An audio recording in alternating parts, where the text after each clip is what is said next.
started. Welcome everybody to episode 8, I think. I don't remember. Of our campaign, Rime of the Frostmaiden. So let's talk quickly about what happened last session. You followed the starting quest to go to some cliffs, essentially, to find some missing fishermen.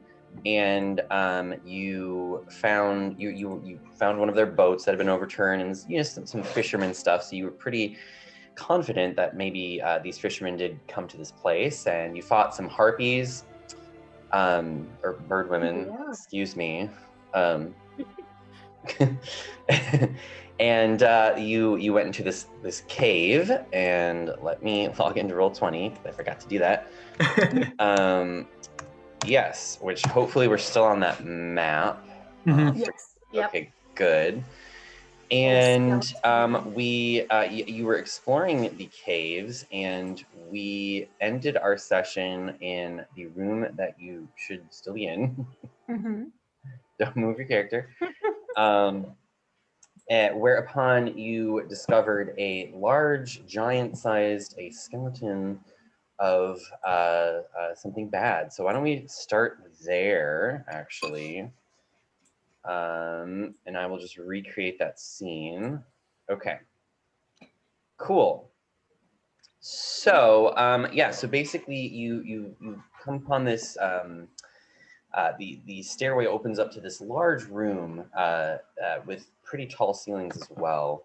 One thing I forgot to say, which is my bad, is actually everywhere in this cave place, the floor and the walls are all ice. So we will be implementing that today, but we didn't implement that before. So my apologies. I should have been doing that. I just didn't. I forgot. So anyways, that's going to be a thing now. Okay. And basically, you come upon this room. In fact, let me read you a little description just to get us back into the game. Fresh, what appears to be moonlight is entering the cave. Wait, is it dark outside? Yeah. It's kind of always dark though, right? Yeah. True. Thank you. Yeah, done. That was easy. Thank you, yeah. So fresh moonlight is entering the cave through natural fissures in the ceiling. Fresh blood paints the icy floor. Ooh. A ton of, more obvious than the blood are all the bones, specifically what appear to be fish spines, along with what appears to be, from what you can gather very, very quickly, some sort of humanoid skeletons and pieces and bones of small animals and maybe birds or something, along with scraps of clothing, armor, and a few rusty weapons. But obviously the most imposing and biggest threat that you can see a skeleton's probably about, it's probably like 25 feet tall. And it sort of has these sort of withering and rotted, sort of old-looking bones. These like beigey brown bones, and it has this large helmet with these two large black horns kind of raising up to the sky, and its eyes are just these cold, glowing, icy blue balls of energy that kind of pierce your soul, and it has this huge, this large axe, almost the size of like a human, like 6 feet long. This large axe is stained with blood all over it, but you can see that the giant skeleton, its legs are kind of stuck in the ice, okay? And it kind of sees you as you walk in, and it opens its mouth, and it looks down. It begins smashing the ice around its legs. So with that, why don't we go ahead and roll initiative? Okay. And let me know when you guys are done with that. How do we select our character? Can we just click on our like image in the lower left? Okay. If you click on your character in that's on the map, it'll auto add it to the initiative order. Okay, I can't see my. Oh, there we go. I was like really zoomed in or something. Yeah, sometimes that can happen. Okay, here we go. Let's try this. Oh. Emily, did you make an attack roll? No.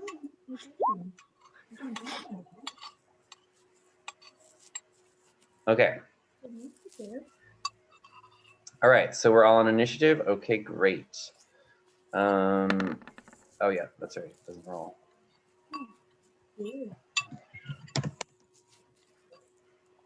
Okay, we got a 1 on there. So then let's descend this. Okay, so Arid, why don't you tell me what you would like to do?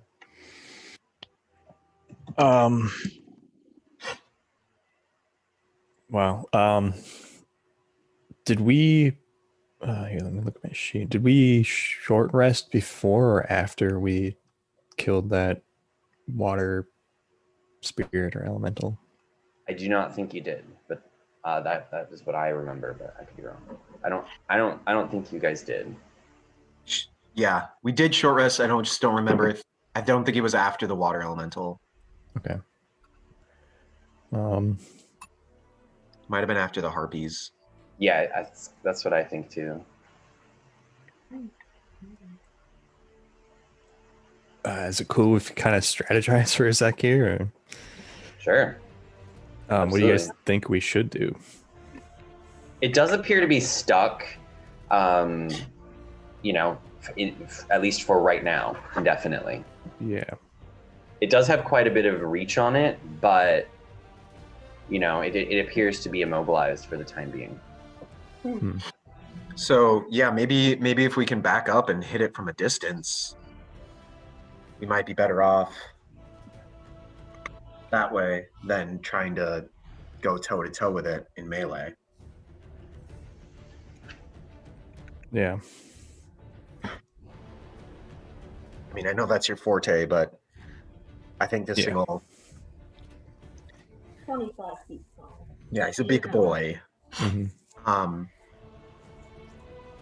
So I'm going to stay back and fight it. I think we try and attack its upper body and distract it so that it doesn't break free from the ice, because then it can pursue us.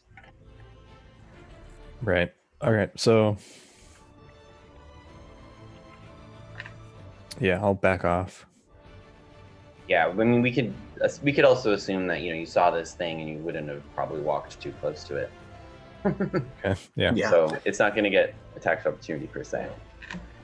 At least for right now, for in this moment right now. Yes. Yeah. What kind of reach does it have? I guess. That's a great question. Let's find out. I forgot. Really? Okay. Features. So let's just leave this open too. Okay. Okay. So it looks like it could probably hit you from about 10 feet away. So I think what we'll say is we'll do. Where's this one? Yeah, so I'll do it from the actual skeleton, not from like what's around it. So yeah, so basically Arid, it would still be able to technically hit you there. Okay, am I still in Yeah. Okay. Yeah, unfortunately. There you go. Yeah. All right. Yeah.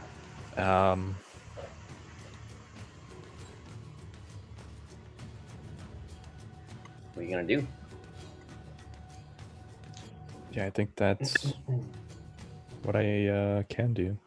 You have javelins. I do. I guess I'll give it a toss. Okay. And give it a toss. See what happens.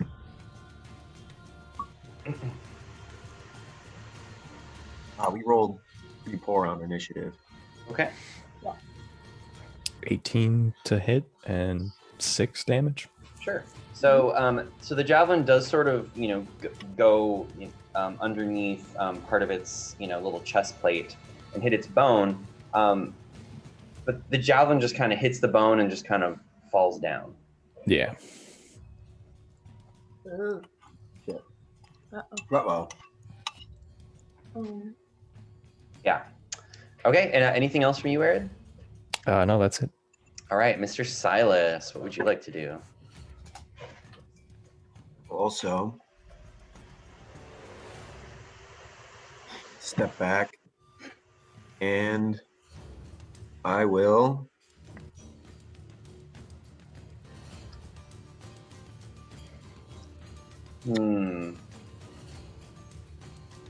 Okay.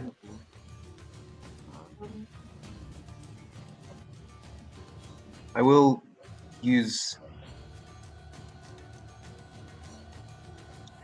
vicious mockery on it. Okay. And what save am I making? It's gonna be a wisdom save. Yep. Well, I think it failed. Solid. Small. So takes 2 psychic damage. Okay. Then its next attack will subtract a 1d4 from. Thank you. Please remind me because I might forget. Yep. And then bonus action, I will inspire Zafira. Thanks. All right, Mr. Snorri, what are you gonna do? I'm just gonna cast Sacred Flame. Nice. So the skeleton needs to make a dexterity saving throw. Okay. Barley looking. I've got 5. All right, so it takes 1d8. Takes 3 radiant damage. 3 radiant damage. Okay. Cool. Last but not least, we have Zafira. What are you gonna do? Eh. You should get out of there. Minimum. Yeah. Skirt, and all back.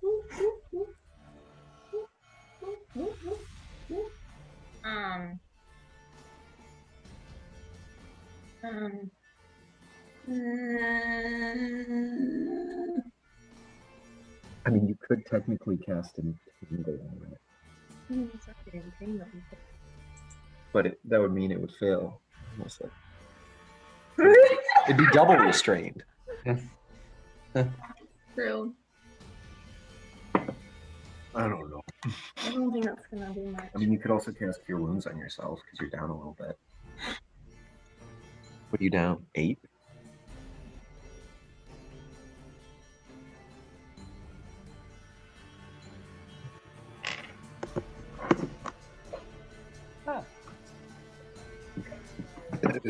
Excuse me.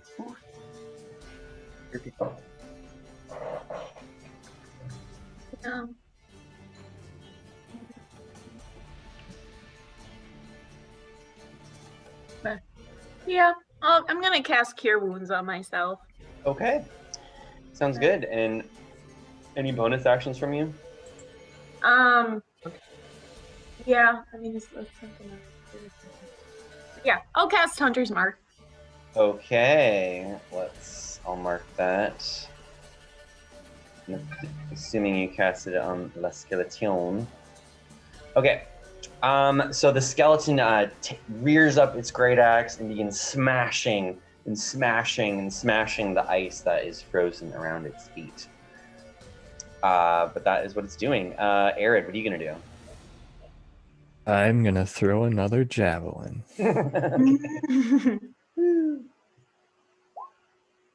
For 13 to hit, 7 damage. Okay, this time, Arid, you actually manage to throw your javelin right against its helmet, and it doesn't even hit it. Cool. So yeah, that's what happened. Do you want to move or do any bonus actions? No, I think Okay. just gotta wait and see. Sounds good. Mr. Silas, what are you gonna do? I am going to cast another spell. We'll do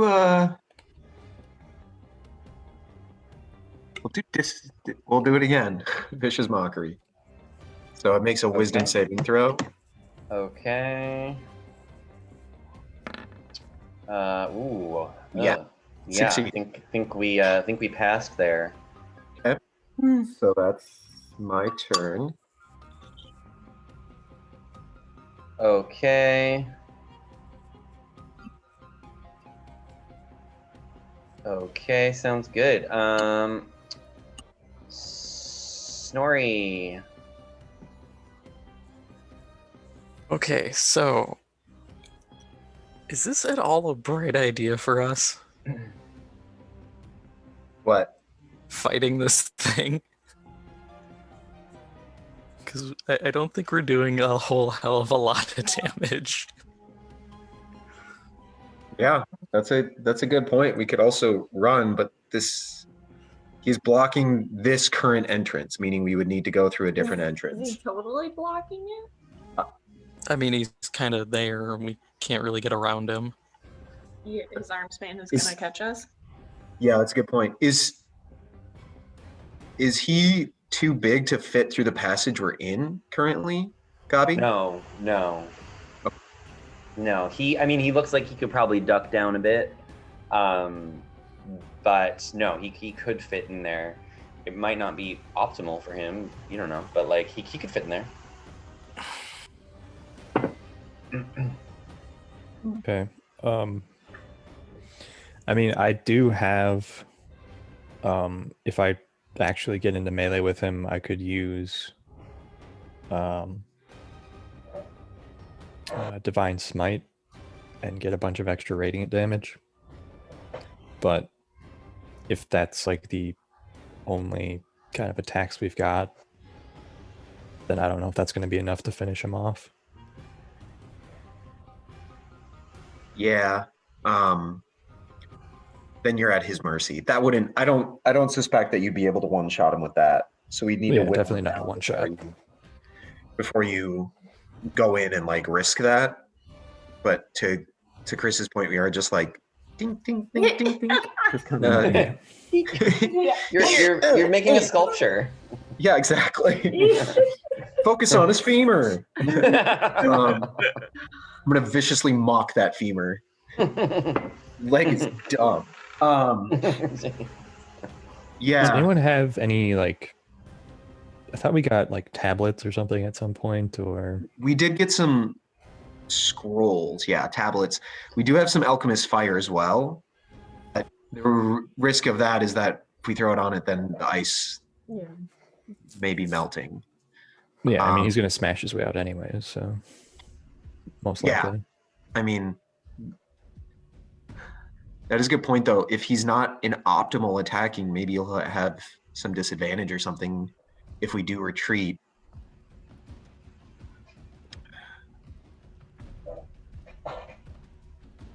Yeah, to Chris's point, maybe we just try a different route. I mean, yeah. There were two other entrances, but there may be... If their caves are interconnected, we could just run into him later. Yeah. Unless, for some reason, he goes dormant when we go away, but I don't know. Yeah, I don't know either. I just feel like this isn't going to work real well. Or maybe we... Our current approach, I don't think is going to go too far. Maybe we just... I mean, we could also try and run past him, which one of us... Then we're just deeper in and he's behind us, you know what I mean? Yeah, I mean, we get flanked at that point, which isn't ideal. Does it look like he's doing some good damage to the ice around his legs when he's smashing it? Yeah. Okay. So yeah, it's not like he's... Yeah!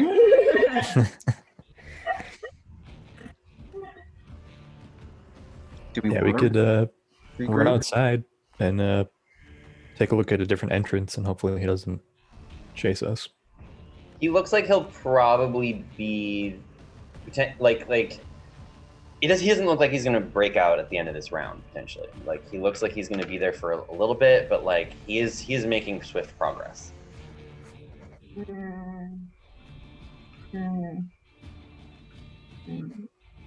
I mean, he's a threat either way, whether we leave him alone. He knows we're here. I don't know how intelligent he is and if he'd pursue or if his... It looks like this has been his domain based off of all the corpses and stuff. So maybe his goal is, or his intent is more as a guardian and not as a attacker. Like, Yeah. a guardian I of this mean, past. when we think about it, we were sent to look for the fishermen that we kind of found, right? Just leave. They're there. Found their boat. Yeah. I We mean, didn't find We the found body. their boat, but we also found the harpies, which we can kind of assume Yeah. caused this. Wait, they came out of one of the entrances, right? On top of the cliffs, wasn't it? Or, I mean, there's higher up tunnels and things, so somewhere around here. Bollocks.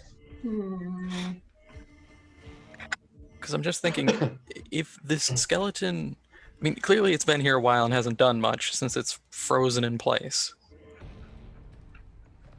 But I mean, it has enough reach to be able to hit pretty much all aspects of the room. Yeah. But I'm just saying, like, I think we kind of solved this mystery. We can always come back here later, like, just like with the Winter Wolves. We got to deal with them and finish them off at some point. I think we kind of solve this for now, because the skeleton, all our piercing and slashing damage, we're just going to scrimshaw a couple bones at this rate. That's a good point. yeah. I mean, it's a good point. Do bought like a ridiculous amount of oil last time we were in town, like 22 flasks of oil. So we could also pitch a couple of flasks on him and then like run away. And if he comes back, we can just light him up.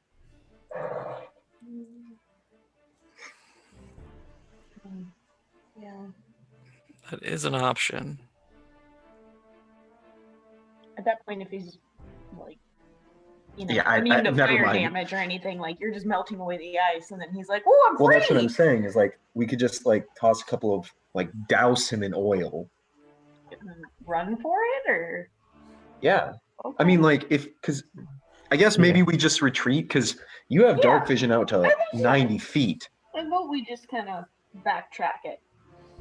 I'm just afraid he's going to bust out and we miss these opportunities of... Right. Yeah, that's a good idea. If he's stuck, we should put oil on him, so if he does show up again, we have potentially an advantage. Yeah. That's what you're saying, right? Yeah, exactly. Sure. Because like if he keeps breaking out of the ice, then when he does show up, we can just light him up. Yeah. Just as a precaution. Yeah, I get what you're saying. My other concern is last time when we just started this encounter, Gabe had mentioned that this frost giant has the funky eye shine of like Orioles guys. Oh, Really good point. So And every time we've encountered something with those eyes, it's always a little fucky. well, and also fire. Yeah. Fire, remember, is like the way to kill. That's how we killed Sefik. Mm-hmm. Okay, so yeah, maybe he's... Yeah. Okay. I mean, let's do the oil. y'all can... I have, like I said, I have 22 flasks of friggin' oil on me. So with that many flasks of oil, I feel like it's probably readily available to grab off of me. Yeah. And I could just be, oil! Oh. Oil! If Yeah. people want to start grabbing and pitching, and then we can retreat. Let's do it. Or to the point of oral influence, he may just pursue us regardless. Mm. Yeah, if he does, then we'll deal with it. But Yeah. Light him up. FYI, I will say though that if you're going on, anyone that's going to go on Silas and grab an oil flask, that is going to take your move actions. That's okay. Because you got to fumble through his bag and whatever. That's a good Okay. point. Okay. Gotta fumble with our fellow compatriot's sack. And even Silas, because you don't have that equipped, that would technically mean that even you would have to use your move action to fumble through your bag, grab one quick, then use your action to throw it. Yeah. Okay. Yeah. Sounds good. Okay. So he's not going to break out this turn. Maybe everybody Doesn't look pitches like a. it. Okay. Doesn't look like good- it. Yeah. So maybe everybody does it this turn, and then next turn we just dip, just Yeah. freaking run. Just- Okay. Yeah, that's a good point. 1, 2, 3, break. It's Chris's turn, right? Yeah. I was thinking of hitting him with another Sacred Flame just to get a little extra damage while everybody's oiling. Okay. We're going Sounds into good. rest, so we gotta get lubed up. So, okay, sorry. Whose turn is it? I forgot. Still mine. Okay, Snorri. So what are you going to do? I am going to cast Sacred Flame. Okay, just Sacred Flame. Okay. So, but then also you could use your move action to grab a flask from me for next round or in the Yeah. future. That's what I realized as I said it. So yeah, I'll do that. I'll grab a flask and Okay. cast Sacred Flame. So everybody, if you take a flask, add it to your inventory because I'm removing them from mine. Okay. All right. So, attack roll for Sacred Flame. The skeleton has to make a Oh, thank you. dexterity. I forgot. Well, okay. 17. Well, he's Damn. restrained, so he can't. He would have Oh, disadvantage. thank you. You are right. Actually- I almost forgot that. You are correct. All right. Well, he got 7. Yay, then it takes damage. Mm-hmm. 4 more radiant. 4 radiant damage. He explodes. I mean, at least it's middle of the road instead of dealing 1. Yeah. Yeah. Okay. Miss Zafira, what would you like to do? I'm going to get on Silas, get a flask of oil, And toss it on. toss it on. This is the most action I've gotten since I've come to the Dale. Silas, can you tell me, do you have the stats on oil flasks? Like, do we need to make an attack roll? Do they just auto hit? I know they're like a thing in D&D 5e. Here, I'll just look at it. I don't know what. Okay, I found it. Okay. Okay, within 20 feet, make a ranged attack, yeah. So just make a dexterity roll, essentially. Because you're not proficient at throwing oil flasks. Yeah, and then just let me know what you get. Just hit your dex. That word. Uh-oh. 7. Woo! Oh. Sorry, Zafira, it does not hit it. So close. It's this big giant. Just Somehow I missed the 25-foot tall. somehow you missed the 25 You know. giant. Yeah. So Jeez. wait though. If it's restrained, do you get advantage? Yes, you do. Yeah. So actually roll again. Yes. Good call. Thank you. Yes. Nope. Okay. Hey, there it is. You thought it missed, but indeed it did hit its chest. It's like a boomerang. Woo! Covering it in oil. Okay. The skeleton and does break itself free, but that is the end of its turn. It then stands up, this towering 25-foot tall behemoth. Arid, what do you do? Well, shoot. So it's probably not doused in oil. Its Quite. chest is. Its chest is, yeah. Okay. But not all of it, no. And he's a big boy. He's a big boy. Lot of coverage there. Do we want to run then?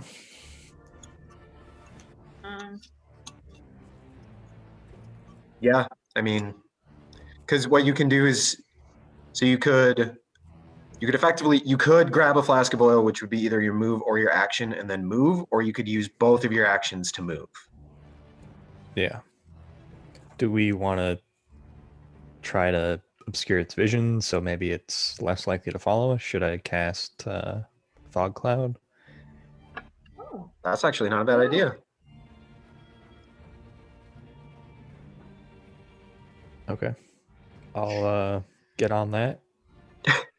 Okay. So how do I like ping on the map again? Just like click or? Yeah.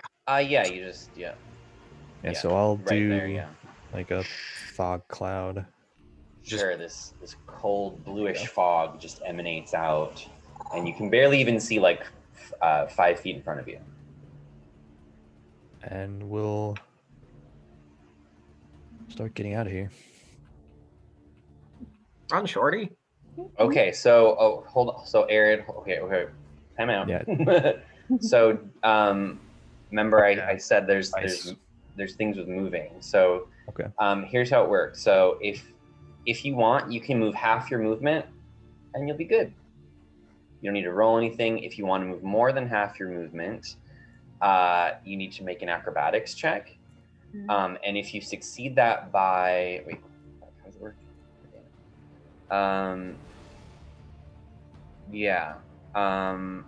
If you succeed the DC by a certain amount, you get like basically some extra movement because it's ice. But obviously, if you fail, you probably fall, and you don't get to move at all. So It's like, okay, do you just want to do half, or do you want to take the risk and try and move all your movement? I'll do half. Okay, so just do 15, right? Or can you move more because you're a Goliath? No, it's just 15. Okay. So you could move one more square. I was next to the Vera, right? So An angled movement counts as 5. Oh, yeah. So that would be 15 from where you were, right? I he was down a one square lower, but was he here? 1 square right here. Oh, right here. Yeah. So that's 15. Yeah. Okay. Yeah. Okie dokie. Silas, what you gonna do? Okay. Well.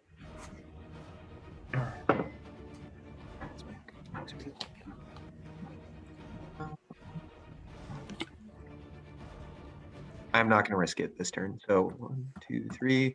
I'll grab a flask of oil. Me. And that will be my turn. Okie dokie. Snorri, what are you gonna do? I am going to move 1, 2, 3. And since I'm still within range, I'm gonna hit him with another Sacred Flame. Okay. Do you have to see him though? This fog cloud's up. Oh yeah. Doesn't say anything. Just says range 60 feet. Yeah. Then he's gonna get advantage on his save, basically. Which I think he still failed. Yes. Right? What's your DC? It is 13. Yeah, he failed. Okay. For 8 radiant damage. 8 radiant damage. Dude, max, nice. Okay. Okay, and last but not least, we have Zafira. What are you gonna do? Yeah, I'm gonna back up out of there a little bit. No. You can go next to in between all 3 of us. Okay. Oh, I'm not good at navigating. Go here. Yeah. I did it. I moved. She jumped off the wall. I got it. Sick move. Get back. Yeah. Should I grab oil off of you? You can either grab oil or you could move another 15 feet. Oh. And her speed is 35, so would it be 20 feet or 15? That's weird. Let's see. Because she has like a little thing that. Yeah, wood elves are faster. I think for now we'll just round up, but I might change that in the future. So yeah, so you can move 20 feet. You can't. So can I not move them? Unless you can move through someone's space, but you can't occupy the same space. You could move here if you wanted to. Yeah, that's fine. Yeah. Okay. Cool. All right. La Skeleton. Just grab a flask. Okay. Gets up and kind of shakes the icy cavern as it moves. So. Okay. kind of stumbles in. Actually, it makes it. Oops. Oh, not there. Not there. Hold on. There. And he is going to attack Arid. Wield his large great axe right down at you, Arid. And Arid, your AC is still 16. Is that correct? Yeah. Arid, unfortunately, you did get diced. In fact, the side of the. Hold on. I use cutting words. Okay. Let's subtract 6 from his attack roll. Okay. So that would make it 13. With whatever you shout at this giant, it kind of distracts it, Silas, and Arid. You're able to duck just in time. However, the giant does come down up top with another attack on you, Arid. Okay. Oh, shell comes.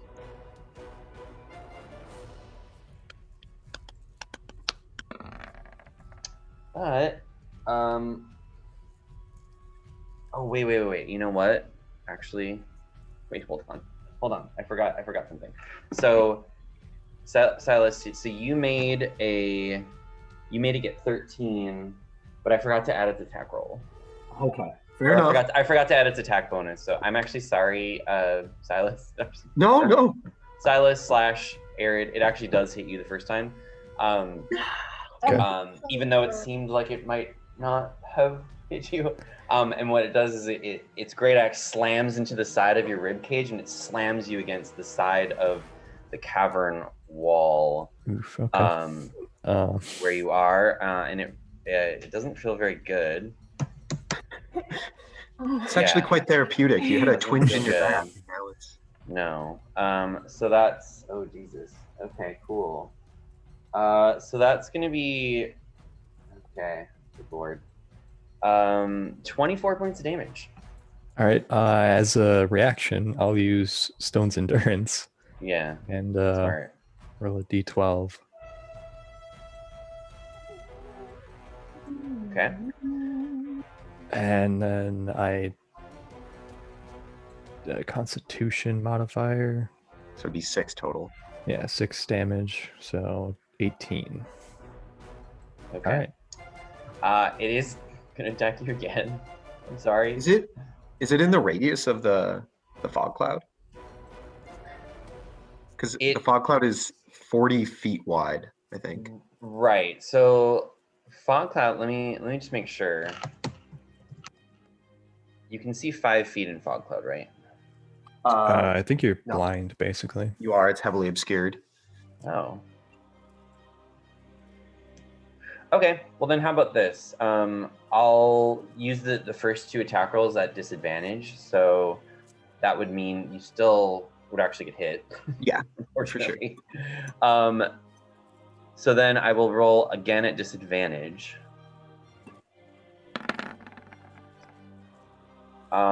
And thankfully, thanks to the fog, Arid, it just hits the side and it does not hit you. Top of the round to Arid. What are you gonna do?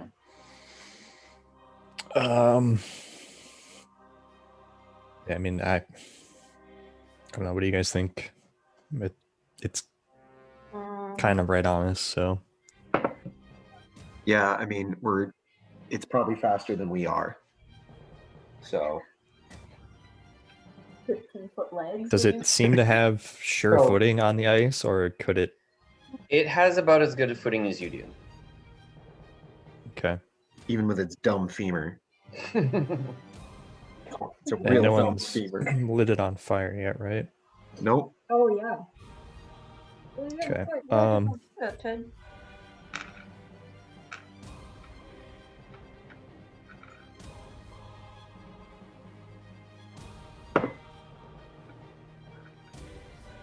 So I can either heal myself or I can swing and try to use Divine Smite.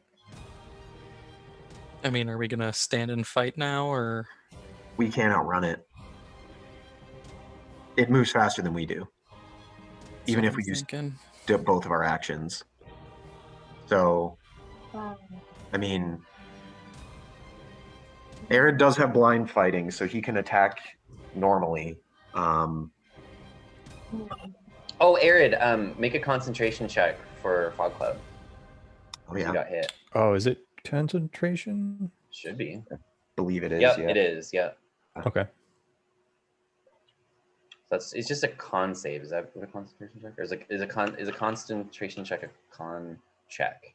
It's a Constitution saving throw, I believe. Saving throw. Okay. Yeah. So give me a saving throw. 9. That is not enough. Fog Cloud ends. Okay. Yeah. Oof. All right, Eric, what you gonna do, my friend? You want to ready your action and think about it? Is that basically I can like go between? Yeah, you could say, "Hey, Nice. right before the creature goes, I want to do my action." So that's fine. You can do that. Yeah, I'd actually like to do that. That's fine. Okay, Silas, just remind me if I forget. Silas, what would you like to do?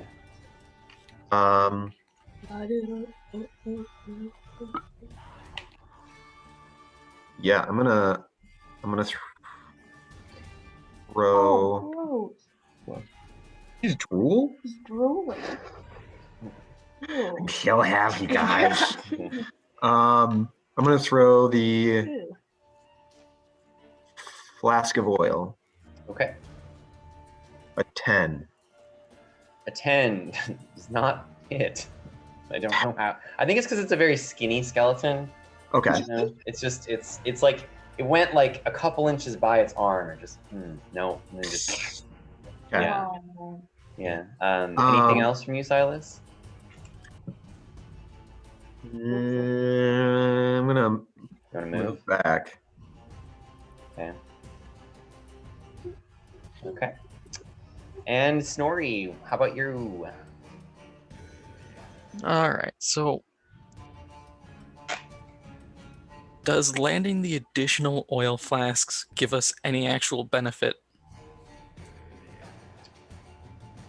Let's read the oil flask.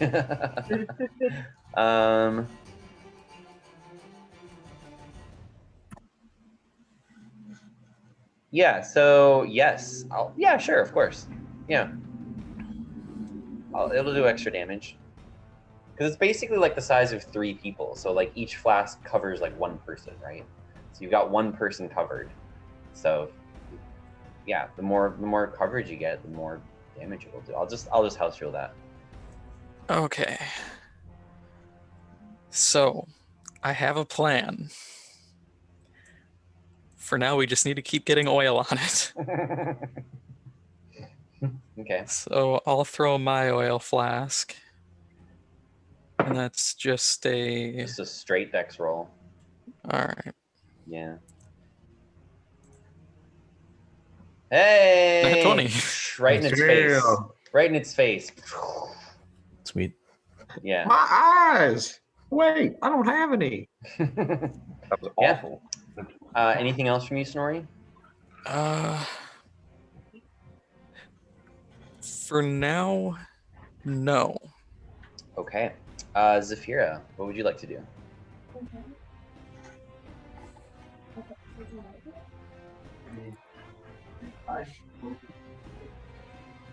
Yeah.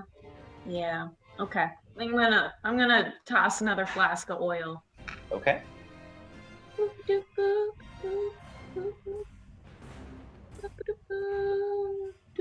Dexterity, right? Yes.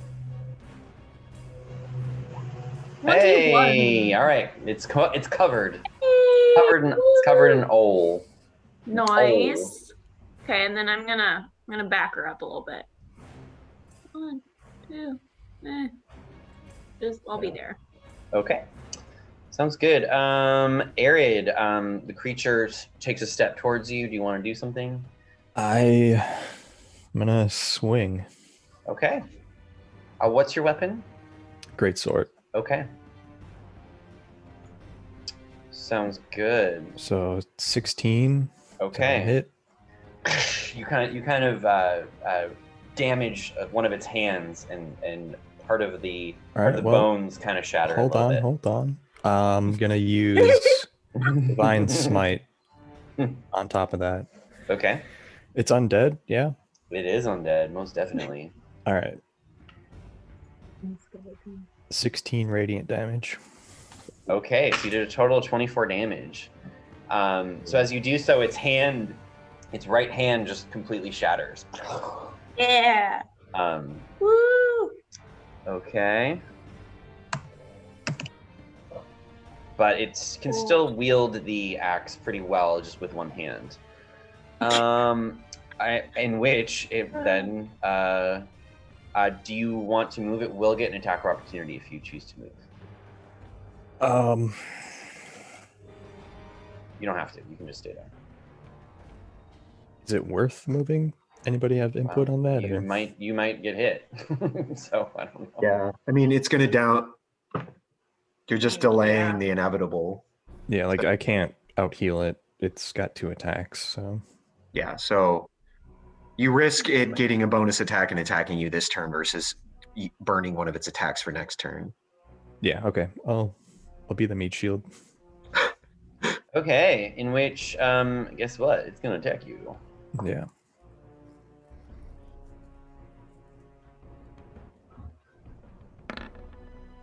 I believe it missed. I just ting on your armor.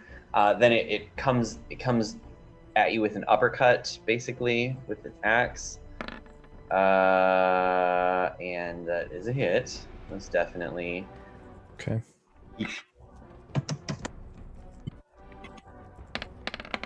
It kind of uppercuts you, Arid, when you go flying down, or moving back 5 feet, and taking 20. Yeah, I think you're just down. Okay. Yeah. Can I unconscious. stretch out my unconscious hand and use Wrath of the Blizzard, or am I just out cold? What does that do? Whenever I or an ally takes damage, I can summon the Wrath of the Blizzard to deal, I think, half the damage that they dealt to me to them. Sure, cold yeah, that's a damage. reaction. Yeah, you're taking damage, and then like as you're taking damage, you're like, "Rah!" and then you go unconscious. Okay. So yeah. I'll so just yeah. put it in the. So half the damage is, let's see, it got 16. Radiant damage. So it's gonna take. So does that subtract the damage from you? No, it takes that damage itself. Okay, just bursts as you do 12 radiant damage to it. Nice. But unfortunately, Arid, you are at 0 hit points. Yeah. Okay. The creature will then move. Come on, move. It can't move. What? Additionally, the creature's speed is reduced to 0 until the end of their next turn. Oh, does it make a save, or does it just? Unless they're immune to cold damage, in which case their speed is unaffected, or resistant, in which case their speed is halved. Thank you. It moves. We'll just say that.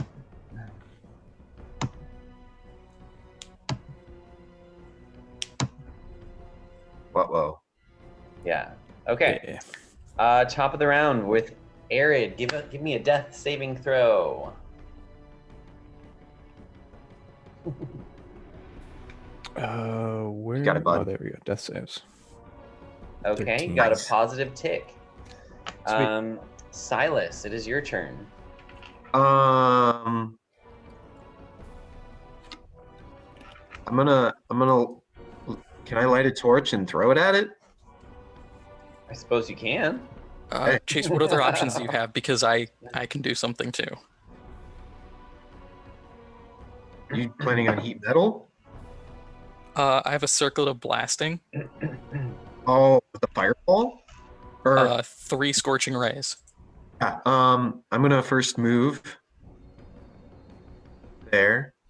Then I will toss another flask of oil. Hmm. I'm I mean, it's 4 flasks of oil if I hit it that have made contact. Nat 20. Okay, again, kind of right in its face, just like covering its helmet and everything. He's doused. That's 4 flasks that are now covering him. Anything else from you, Silas? I'll use my. Nope, that's it. Okay. Snorri, you're up. No. All right, time to use that circular blasting. Okay. So that is, I make 3 ranged spell attacks. So miss, hit, hit.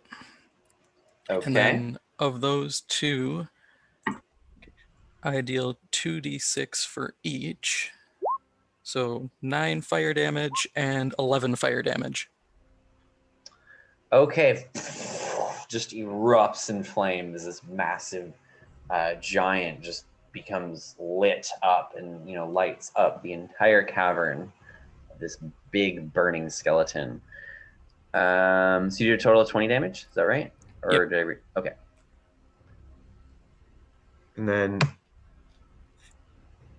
the way oil flasks are is they take 5 fire damage Yes. per flask. So Yes, I'm aware. Okay, Snorri, so that's your turn. I will. I have an option here, but I could do better. Because I could either wait till next turn to use Cure Wounds and pick Arid up, or I could just hit him with Healing Word now.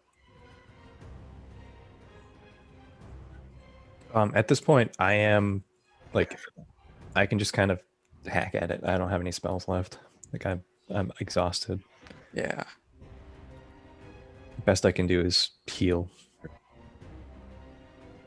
or hack at its legs. Because otherwise, if Chase can pick you up, I can just start slinging guiding bolts at it.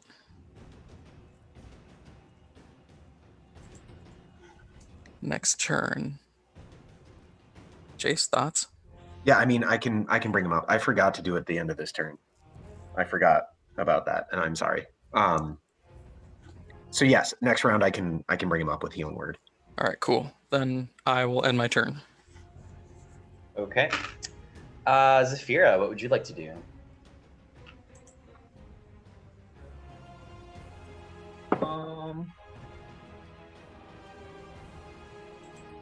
Can use the disengage action to get out of its reach if you need.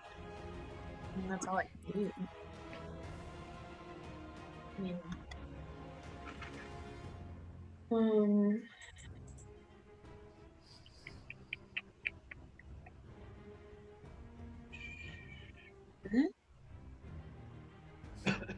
Yeah, I mean,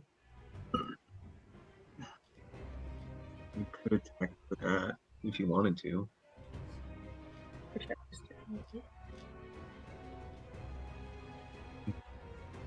Oof. Oof. I mean, he's going to keep moving. He's going to attack Yeah. Snorri now. So Yeah.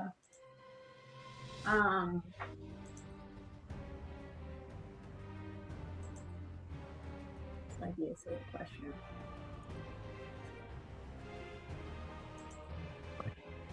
What? you could attack it with your longbow. Okay. I mean, yeah, it's Okay. technically it's not next to you, so Okay. Well, yeah. do a hunter's mark. Yeah. Yeah. So I'm going to shoot an arrow at it. Okay. Ooh, 20. 24 and then 10. Okay. Again, just sort of sticks in him. Okay. Okie dokie. All right. All right. So this big skeleton just is on fire. Let me.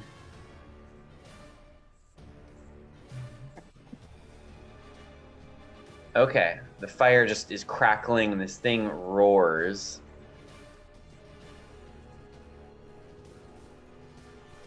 Okay, this thing roars, and you can see that, parts of the ribs are kind of like falling off from the fire.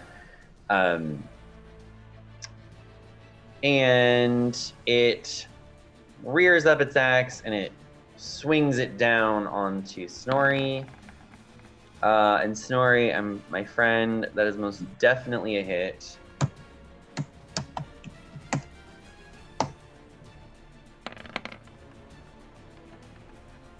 Oh dear. Okay. Yikes. So Snorri, that is actually going to be 31 points of damage. Oh, then I'm out.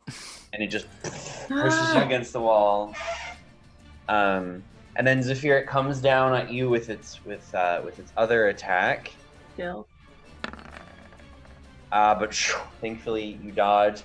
And as it does that, its legs kind of crumble underneath it, and it lets out this shrieking cry from the fire as it dies. Yay! I would celebrate, but I'm unconscious. So. Yes. Okay, so top of the round, Arid, why don't you give us a death save? We're still in rounds, unfortunately. Sure. Oops. Whole 3. So you got to fail. Silas, what are you gonna do?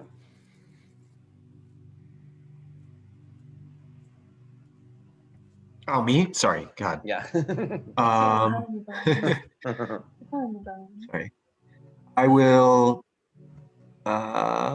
cast Healing Word on Snorri. Okay. So he will heal fat 6 HP. Yay! Okay. Did you want to move at all or anything, or you good? 15. Okay. Snorri, you awake, lying, feeling very, very hurt. You can see this deep wound running in your chest, down your abdomen, and you're feeling pretty intense. It is pretty hard to move. You feel like you probably need some medical attention. What do you want to do? Medic! Medic! Well, You also see your friend Arid lying next to you, covered in blood and unconscious. I'm going to use Cure Wounds on Arid. Mm-hmm. So that is 8 plus 3. Yeah, 3. So you get 11 HP back. Okay. Boop, boop, boop. Arid, you come to life. Your body feels like the worst maybe it's ever felt. Delectable. Okay. All right. So now that everyone's up, we can be out of combat now. So, okay. You can actually everyone give me a perception check. Is it the biker gang coming? Yeah, well, it's not Sunday. Yeah. Wait, it is Sunday. Yeah, Sunday. God. Yeah, Sunday. The moto crew loves to go up and down my street. Yeah. So, in case you didn't hear it before, you're gonna hear it. Okay. So okay. Awesome. Well, Silas and Zafira, you can hear some breathing,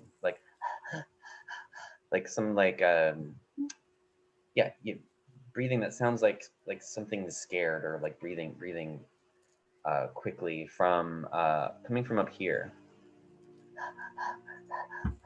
And then you hear, hello? Oh, is someone there? Are they speaking common, I'm assuming?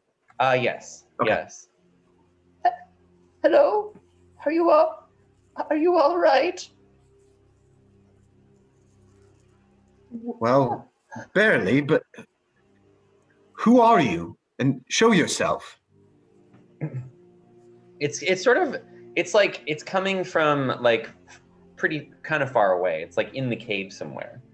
But you can hear it coming from like up in this area, or like this area.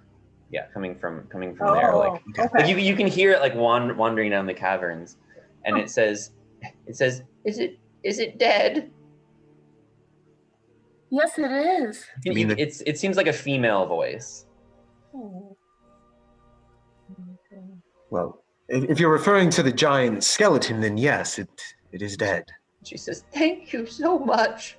Please, could you help me? I've been trapped here for some time."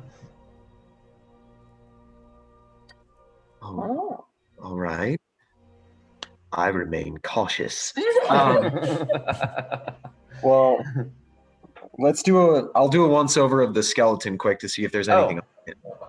I mean, unless you can wield a giant great axe. No, there is not.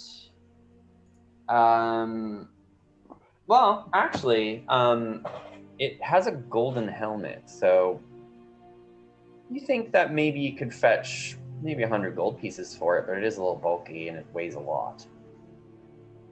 It weighs about 25 pounds.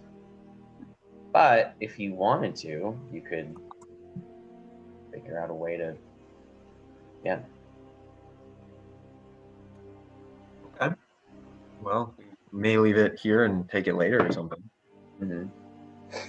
Or not with 25 pounds. I didn't know what you were right. Okay. All right. Well then, I'll look to the others. Did you hear that voice? I think Yeah, they all did. Yeah. maybe it's worth pursuing. And while we go through, we can inspect the cavern and see if we find any remains or anything of the missing dwarves, dwarf and fisherman. Yeah, I agree. All right. Let's look. So we'll go back up to U9. U9. And we will inspect. Oh, okay. Give me an investigation.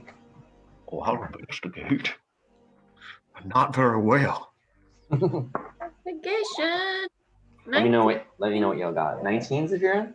Yeah. Silas got 3, Chris got 4. Okay. Got this guy. Okay. Let's see, Zafira. You find. What do you find? Is everything good over there? Oh, what? Everything's great. Okay, sorry. Just give me 1 second. Okay. I'm just gonna look this up online. It's easier. Okay.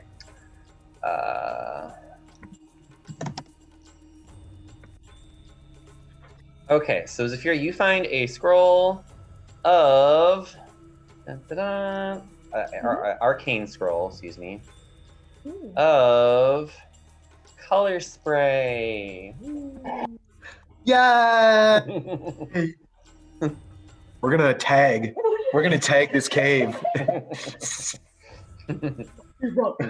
Zafira was here.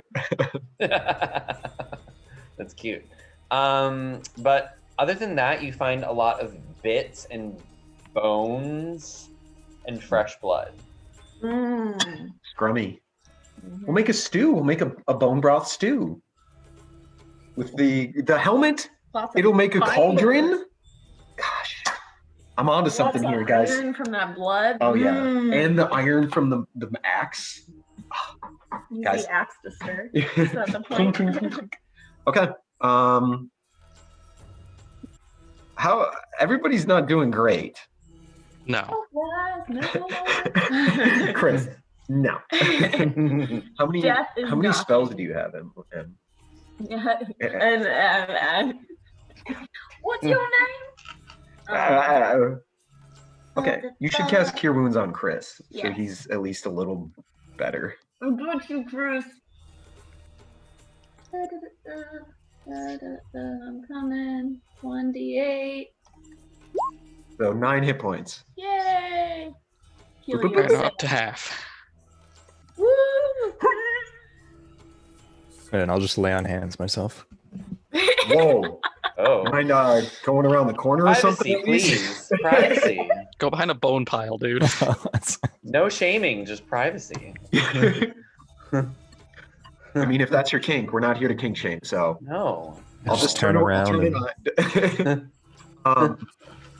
Okay, then I think we should investigate and at minimum remain cautious, but see if we can assist this disembodied voice find its origin. Stealth. I'm gonna stealth up to the area. Okay. Give me a stealth check. Oh, Dirty wow. 20. Very stealthy. Okay. Yeah, so this is what you see. You can keep wandering if you want. And it was coming from up here, right? Yeah, you're not quite sure where. Okay. Well, I will make a perception check once I get to this seeming Oh, threshold. yeah. Well, you can kind of see in there, I think, right? Yeah, I have vision out to 60 feet. Oh, yeah. Then you can definitely see. So let's go to U8. Yeah. Okay. So here's what you see. An underground river basically kind of flows underneath really thick ice. And you can see something like something's frozen in the ice, but you can't really make out what they are because there's this there's this like 15-foot cliff kind of by you. It seems a little weird. But the moonlight's coming down, sort of softly illuminating the ice. But you can see that there's things frozen in the ice, but you can't quite make out what they are because of your vantage point.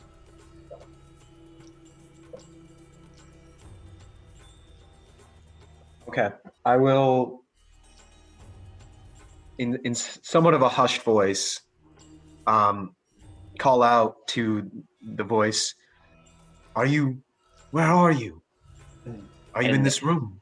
And it says, I'm over here. And it's coming from down here. All right, so not this room. Okay. Never mind. But you also hear it from up here too. God So damn it. it kind of, yeah, you can hear it like maybe there's a cavern that connects to, this place where there's frozen. There's like another cavern, so you can kind of like hear it from both sides. Okay. Well, I think we could chisel through the ice and see what's under it, but maybe we try and find what's trapped first. So I will come back to the group and be like, yo, there's like a bunch of cool shit in the ice up here, or I don't know if it's cool shit, but there's stuff in the ice that we can investigate, but we got to find this voice, and I heard it from both up and back over here. So do we want to explore? So what would people want to do? Should we go down and to the right or up and over the ice cliff? Can you check out one than the other? Yes. Which one would you like to go to first? No. Down? Sure. We'll go over here and see if I see anything or hear anything. Yeah, so you can sort of see here. Oh, so one thing you notice, Silas, is you can smell you smell a really interesting smell in this room. Like a hot sort of like something's cooking. Like you smell a smell, you smell a smell. But anyways, you can see this kind of through the darkness. Do you have dark vision? Yes. Oh, okay. Yeah. So you can see that there's this old sort of like really, really sort of bone thin woman. She's just kind of dressed in rags. Here, I can actually show you guys the whole room. Reveal. Oops. Oh, did that not work? Are you guys able to see when I do that or not? No, it's because of our auras. So Oh, I can that's move stupid. in Just to see. move in there. It's fine. Yeah. Yeah. Oh, then hold on. Hold on. Yeah, I'm not actually moving here. I'm just so we can see the room. Yeah, I get it. Yeah. So you can see this old woman, and sort of in the center of the room, there's this large cauldron, and with steaming stuff coming out of it, and she's kind of over there stirring it, and she looks up at you and she says, "I'm so sorry. Thank you, thank you for rescuing me. My familiar was guarding this place for quite some time."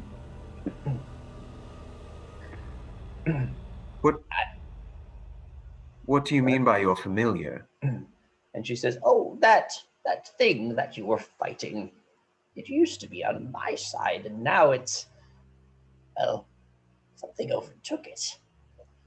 It even tried to attack me. Silly thing." Interesting. She says, "Thank you." Of course. What are you doing out here? She says, "I live here, of course." In these ice caves? What would drive you to such inhospitable area to make your domain? Well, I had nowhere else to live. I grew up in Bryn Shander. My house burned down. I had nowhere to go. I couldn't live in the city. There was no food. I lived with the street urchins. So I found my way here. Fair enough. It is a harsh area up here. And what might your name be, if you don't mind my asking? She says, "Maud." Maud. What is yours? Well, I am Silas, and I have some other compatriots with me that help me fell your supposed familiar. Is there any other threats that we should be aware of in our immediate vicinity? She says, "Sometimes the winged women come here, but as long as I feed them, they leave me alone." How many winged women? Well, I believe there was 3. All right, well, we killed 2 of them.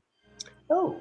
So there's still one out there, if your estimates are correct, which means we may be in danger because do you feed them here? She says, "Sometimes, yes. I'm sorry that you had to kill them." That's all right. They tried to kill us, so it was the only option we had at the point. She says, "What can I give you for my gratitude?" Well, what do you have to offer? I mean, we're pretty ragged. Your creature was a strong one, to say the least. She says, "Thank you. Thank you. It sort of happened weirdly, but I suppose everything happens for a reason, doesn't it? I do know of some things in the lake that I've seen, some shimmering things. I suppose I could show you where that is, but otherwise I've got a big pot full of soup if you're hungry and would like to rest." I think that would be a lovely start if you wouldn't mind. Can I make a quick insight check on her just to see if she's like can I do legit? divine sense also? Sure. She seems like an old lady making soup.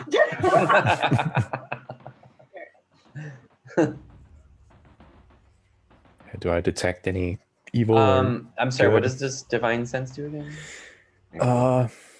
Detect such forces, or wait. Yeah, I think you could. Is there a way presence to of you can strong post evil it? registers on your senses. Oh yeah, totally. Okay, cool. Thank you. Oh.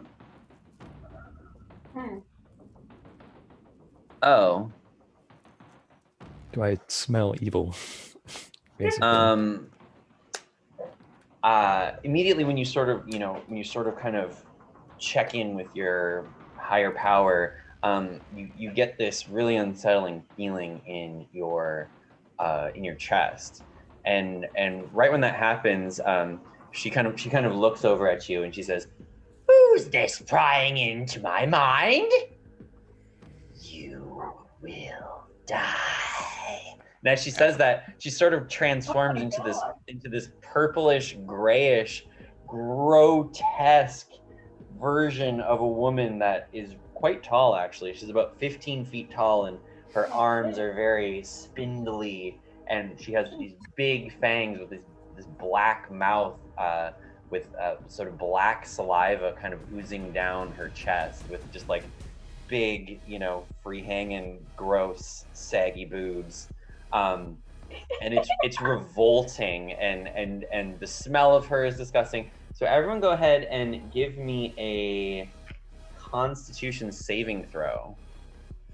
Oh. Yes. The turn. Well, hold on, I think it's a Constitution saving throw. Let me double check that. Nice.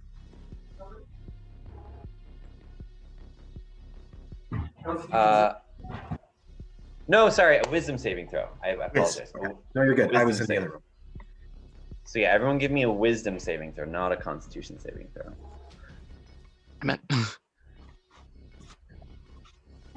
What? Okay, and all right. So, well, everyone. Also, technically, I was still over here. It's fine. I was not. Yeah. That's fine. Okay. So everyone except the person that rolled a 19. I forgot who that was. Silas. Everyone except you all. You are absolutely terrified of this creature.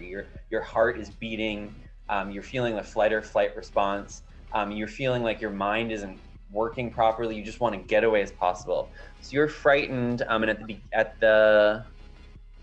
at the end of your turns, you can make this saving throw again to not be frightened. But basically, when you're frightened, you can't move towards her, and you get disadvantage on basically everything against her while you're frightened. Okay. So that's that. Then hold on. Next to her, kind of out of nowhere, comes these shimmering balls. I really thought that was way too funny. these floating, glowing, shimmering, glowing balls, just like kind of pulsing light. God damn it! How do I get rid of this fog? I don't really know. Just take it off. Let's take it off. Get off. I'm just gonna take it off because I don't know how to get rid of it right now. So just give me 1 second because I want you guys to be able to see the map. Dynamic lighting on. Okay, did that work? Can you guys see anything? No. Still covered up.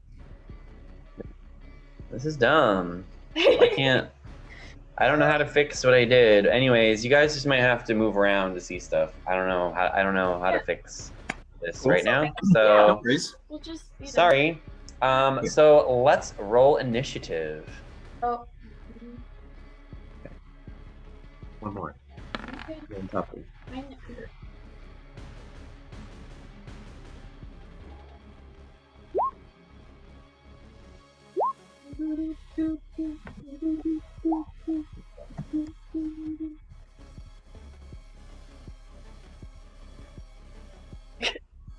Okay.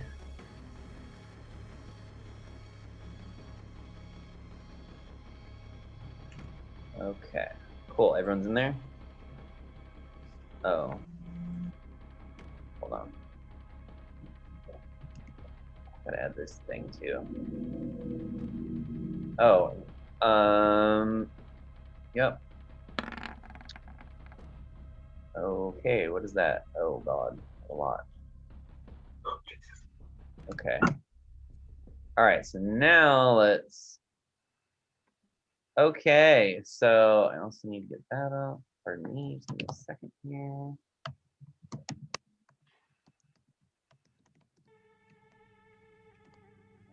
Okay, great. Okay, so this creature is going to. Okay, cool.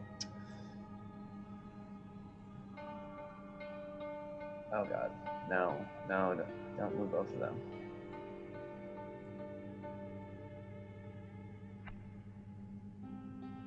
Okay, this creature is going to come up here and it is going to attack Silas.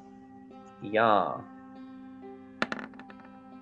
But it's gonna miss. And these electric shocks kind of come out of the creature at you, Silas. But thankfully, you just artfully dodge out of the way. And I believe that's it for that creature. So, Silas, what are you gonna do? I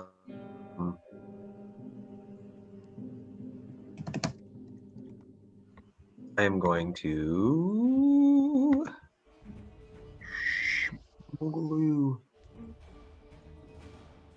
fairy fire. Okay, I'm not actually doing this move, but okay. 10-foot cube. Yeah, I can't hit both of them. So I will fairy fire like directly on her. Okay. So she gets a X save throw, I believe. Okay. Oh, you're right. X, yeah. 12. Fails. Okay. So she's lit up. And then that'll. Oof, I'm gonna get back. We're here. It's 50 feet. Okay, and then Snorri, what are you gonna do? I'm gonna work on trying to get it so you guys can see the map. I don't know what is going on here. So the getting rid of the, what is it, frightened? Yeah, it's at the end of your turn. So right now you cannot move towards her in any. Yeah.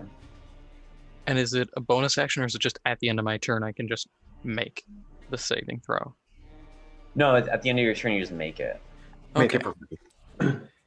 But you can still attack her. You just can't move closer. In which case, I'm going to use Sacred Flame on her.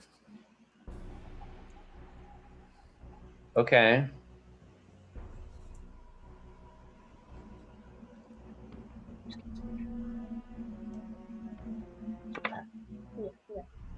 Ugh.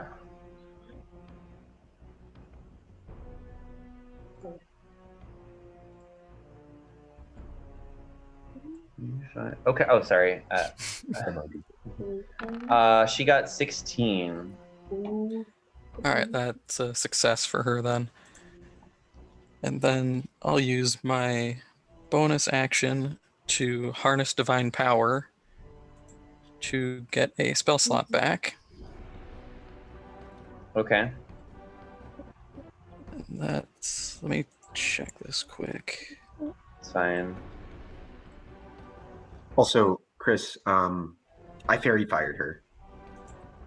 So if you do guiding bolt, you get advantage. That was my plan next turn. Got you. Upcast at a level 2 because you reclaimed a second level spell. Boo. Yep, that was the plan too. I got you. And I will end my turn. Okay, who is next? Did you do your saving throw? Okay, Oh, it's yeah, I gonna gotta go. do It's that. gonna go black for a minute, but let me. I think I hopefully, dear God. Oh my God, did I just fuck it up? Why is this Save. working, dude? This is dumb.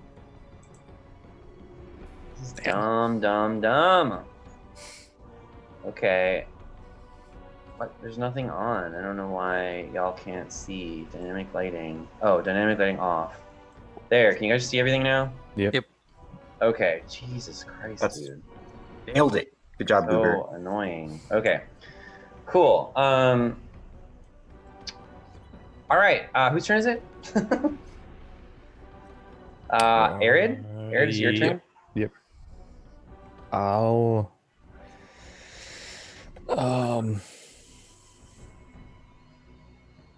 Yeah. I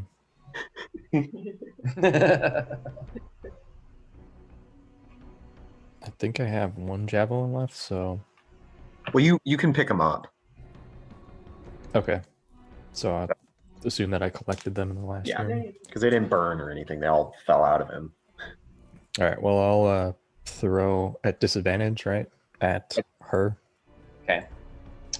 Sure. All right. It would be flat because it's fairy fired.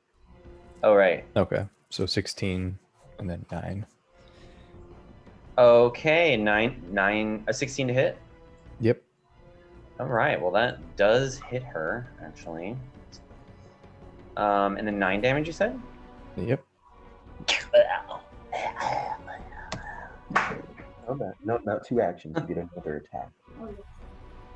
Anything else from you, Arid? No, I'll stay right where I am. Okay, Zafira, what are you gonna do? I'm going to Hunter's Mark mod.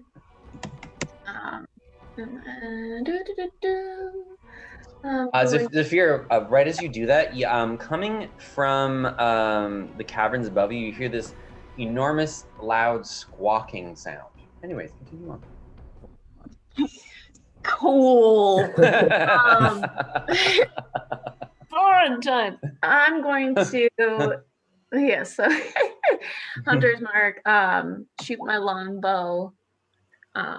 So 19 to hit, and then 9 damage. Yep. 19 to hit. Okay, just right in the chest. Just pierces her. Makes 9 damage, and then she gets. And then I get another attack roll. Because it's the first round of combat. Woo! I'm sorry, how much damage? 6? 9. 9. Okay. She screams as you pierce her breast, and this black spittle just dribbles out of her mouth, more down her grotesque and muscular body. Something I never needed to hear. Muscular and wet. Muscular. Oh God, you're making it worse. So I'll shoot her again with my longbow. Okay. 8 to hit, which I'm guessing doesn't hit. Oh, and Zafira, were you afraid of her? Oh, yes. You get disadvantage. It's flat. No, it's flat because it's flat because fairy fire. Thank you. Yeah. Oh. But you still have your bardic inspiration. I inspired you, and you haven't used it yet. So, I mean, I don't know if an 8 to a up maximum 14 would hit. But, so. If you want to use it, I can roll it for you. Yeah, you can also use it on a wisdom saving throw. Oh, I might save it then. Okay. Use it on a wisdom. Shoot, I forgot to do my saving throw. Yeah, we can do it on her turn. We'll just do everybody's on after Zafira goes. Okay. Okay. Yeah. Well, that's my turn. Sure. So I'm going to do. Woo! 19. Okay, Zafira, you kind of shake off the fear that she instilled in you, and go ahead and roll Snorri and Arid too. Yeah, I'm still shaking my boots. Oh, that's right. Arid's still shaking. Yeah, and I only rolled an 8, so. Snorri, you're still frightened to your core. Okay, so now it's her turn. What is she gonna do? Good question. Oh yeah, I'm definitely doing that. Okay. So she's gonna go here. Zafira, wait, is that who?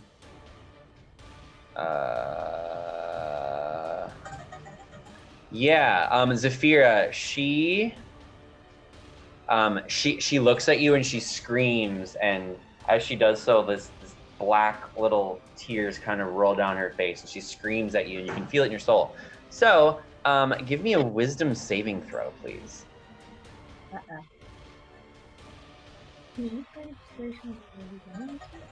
Oh, wait, you know what? She can't do you because you're no longer scared of her, so never mind. Oh, okay. She's gonna actually do Arid then. She's gonna scream at you. So Arid, give me a wisdom saving throw. 19. Okay, Arid, it is scary, but you hold your resolve. Okay, so that's it. Cool. Alrighty, so that's her turn. Again, you heard squawking and you hear some intense flying coming down from the cavern above you. You can see a harpy, Silas. Oh crap.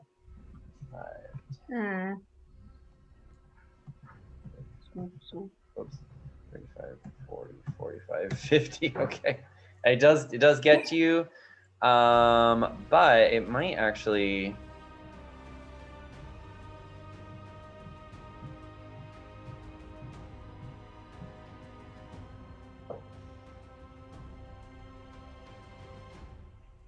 All right. You know what it's gonna do? It's gonna. Oh. Yeah, we didn't know that, so it's just gonna attack you. Okay. So cool. It just gets one attack. All right. Cool. Yeah. That is a hit on Mr. Silas. 2d4. Okay, so Silas scratches you for 8 points of damage. That's not too bad. All right. That's mean. Top of the round with this thing. Well, you know what?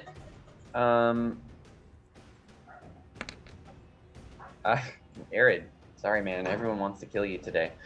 Yeah. It's going to just attack you, I guess. Arid, your AC is still 16. Okay. Well, great. Nothing happens. You just dodge it. Silas, what are you gonna do?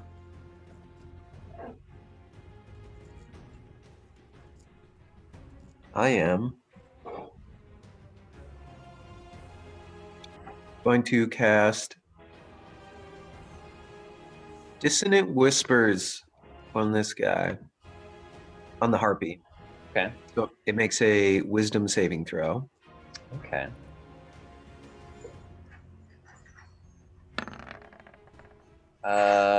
I'm guessing it failed, but let me just double check. Yeah. Okay. So it takes 10 psychic damage, Okay. and it has to move away up to its movement speed, Okay. or its movement speed Immediately or on its turn?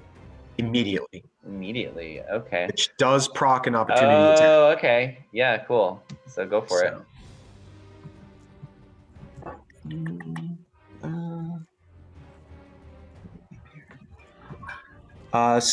20 to hit and 7 piercing damage. You just what weapon did you use?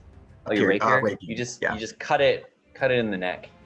And then I will 7. move down here away from its movement speed. Okay. And that's my turn.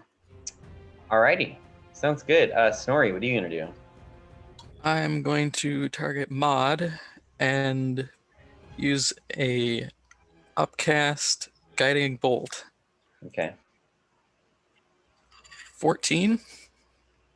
14. Okay. To hit? Yep. Oh, yeah, no, that does hit. Never mind. And it takes 20 radiant damage. Nice.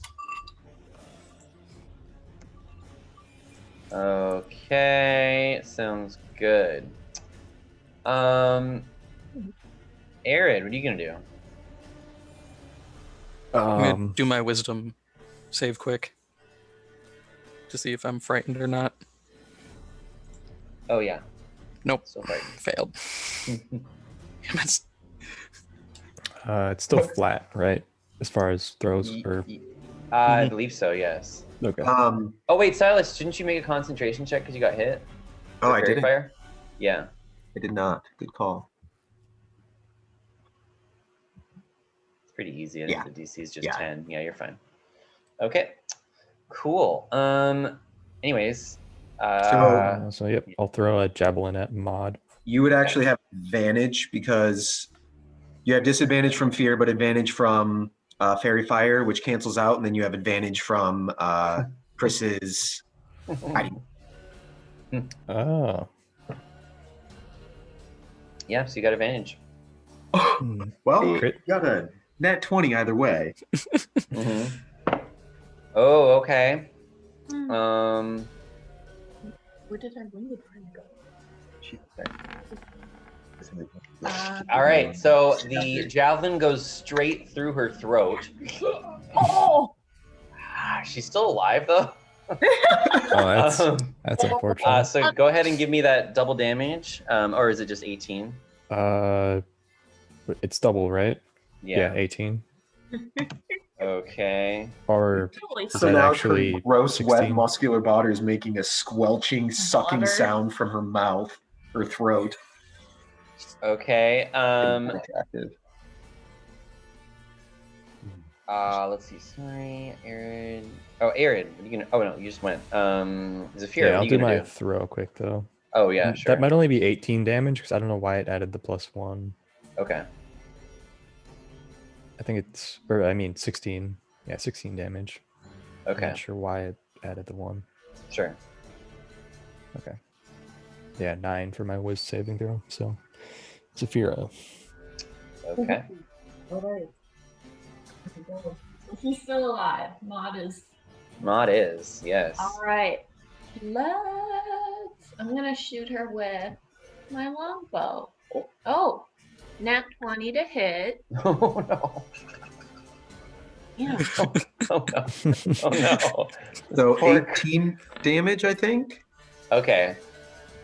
Okay, 18 more damage. Okay. You shoot her right in the eye. And she lets out this intense wail. Because she just got a javelin through the throat. Okay. Kill me!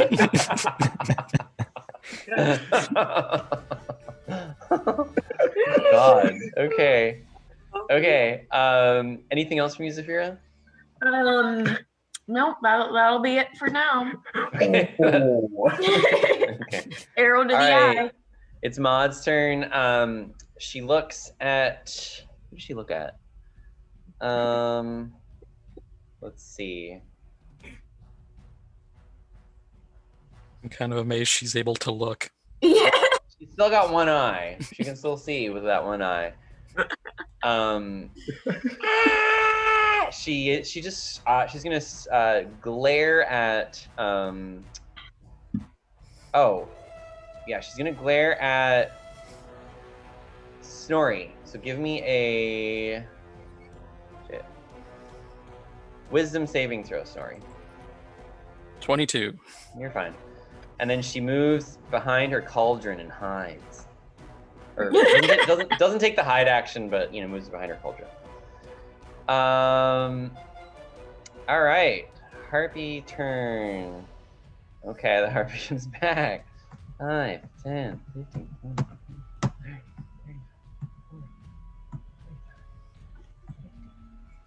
30. Okay.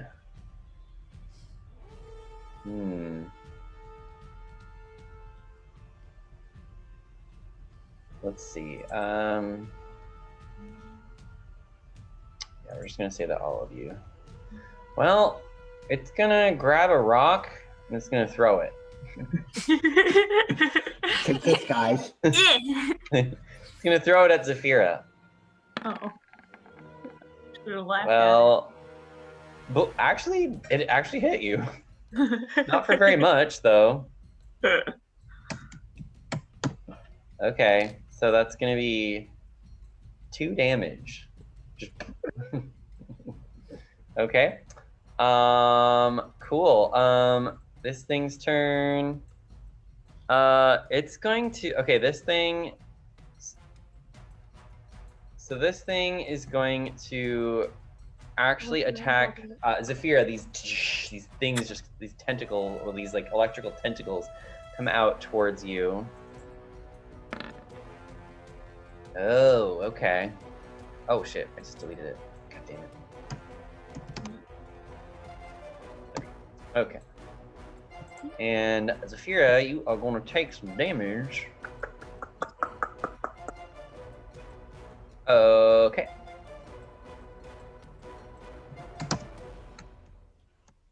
You can wait until you. So I think you're going to take 11 points of damage. It might be more. Let me just double check. Yeah, just, yep, 11. Straight 11 points of electrical damage. You're right. Okay. So then I'm gonna use one reaction Okay. to cast Absorb Elements. Oh, that's cool. Yeah, so it only does half damage. Yeah. Energy less effect. You have resistance to drain damage. The melee attack is a little flavor piece. Yeah. So then it's just straight half? Yeah, when you it's... have it. Okay. Yay! How much was it? It was 11 total? 11, yeah. 5.5. 5.5? Yeah. Can you do I round down 45? for you guys, and I also round down for the enemies. So everyone gets the round down. Yee. Nice. Good spell. Yay! I finally used a spell. Yay. Yay. Yay. Okay. Cool. Silas, what are you gonna do? Oh, me. Yes, you. I'm gonna run to the bathroom quick. Cool. Yay. I'm gonna viciously mock this fucking harpy. Yeah, for being such an idiot throwing stones.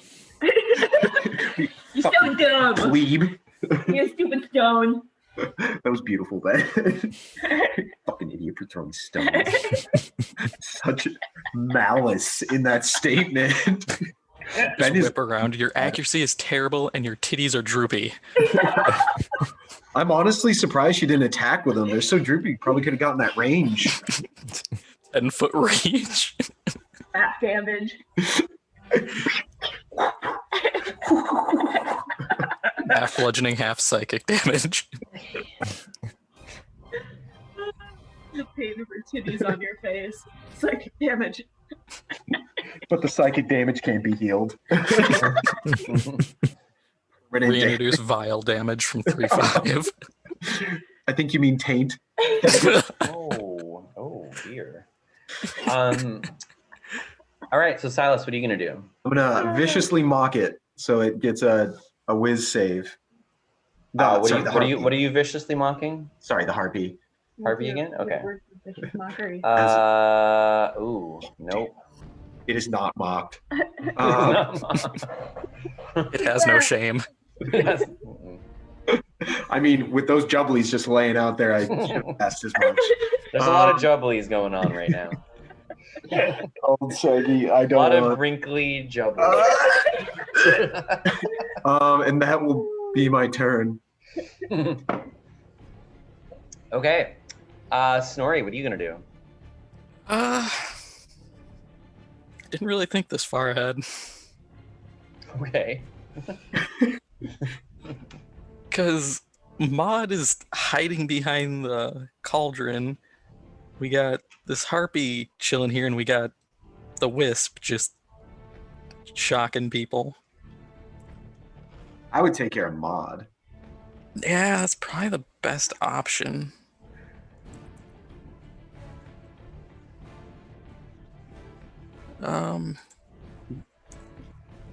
So I'll use my Pearl of Power to get another third level spell back, or second level spell back. Nice. And since I can't use it this turn, I'll just slap a Sacred Flame at her. Okay. So Dex save. Dex save. So she's gonna get advantage because she's hiding behind the cauldron. I can't see what that is. What is it? It's a 16, I think. Oh, okay. Well, she got 18. Yeah. So she dodged it. Then quick wisdom. Finally, I'm no longer frightened. Yay! Okay. All right. Cool. Arid, what do you want to do?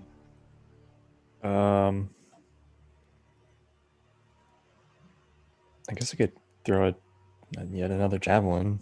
See if I can hit her behind her cauldron. You could wait. I forget. Hold on. Forget the cover rules in D&D. I know I've done it before, but I forgot. It's like +2 or +4 or something to the AC. Yeah. Okay, I got it. Cool. So, all right. So go ahead and make your attack roll. 11. 11 Z's. Well, just ting, hits the cauldron. Yep. Whiz save that boy. Yeah. Oh yeah, whiz save. 10. Nope. Nope. Sorry. You. Yeah. Next Okay. time, I believe in you. Zafira.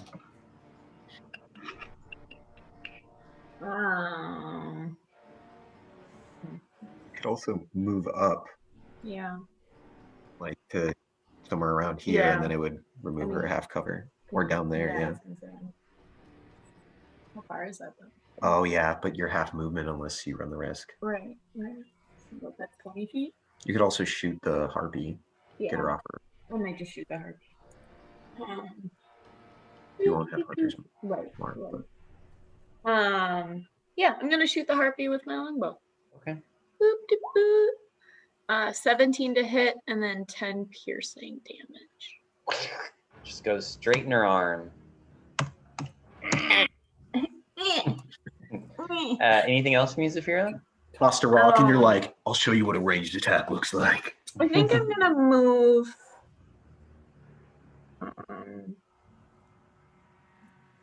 Right there.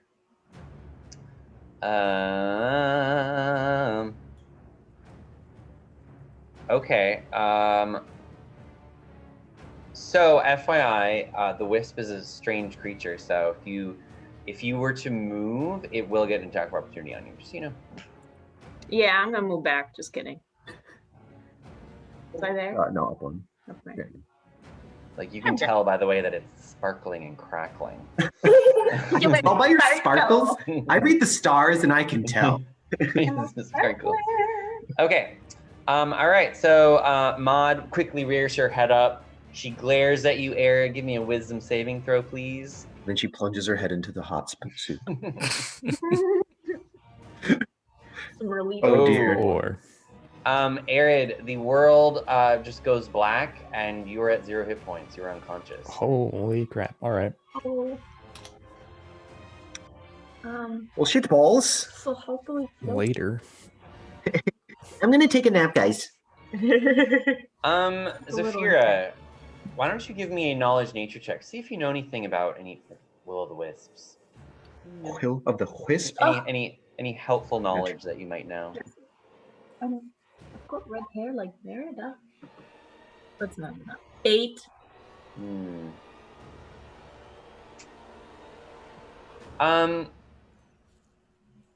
Yeah, you don't really remember, but you do know that a lot of people very much fear them, but you can't remember why. Well, that's encouraging. That's fine. All right, Harpy. Okay, goes over here. It's going to attack Zafira.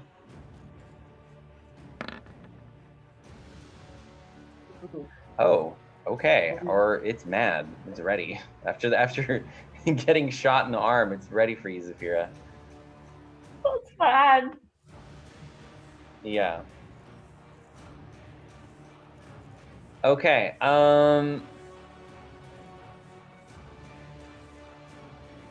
Well, let's... Ooh, that's a rough sound.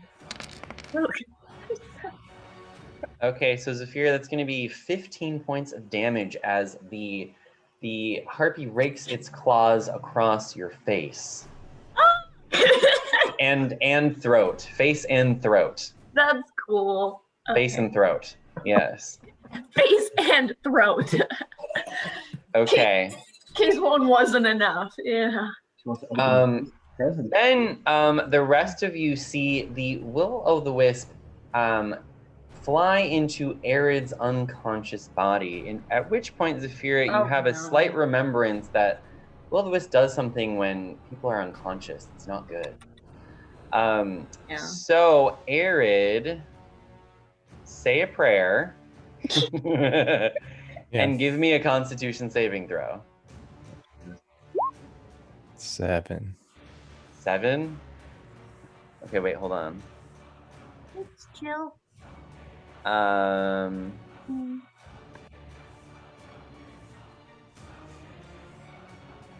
Okay. Arid, we'll get to you in a second. Yeah. Okay. Silas, what do you do? Can I make a nature check to see if I know what's happening? Sure, at disadvantage since you're not really like a nature-y person. Yeah, you don't know. Shoot. I don't know if I should heal him.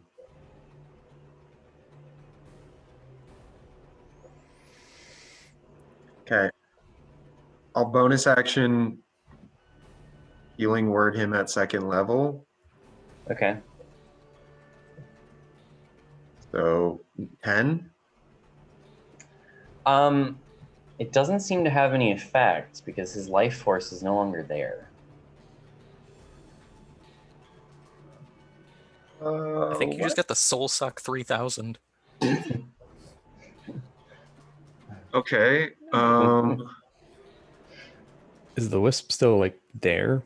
No, it's gone. Okay. Okay.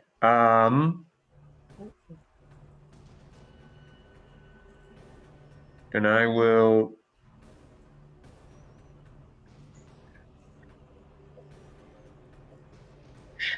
shoot the harpy.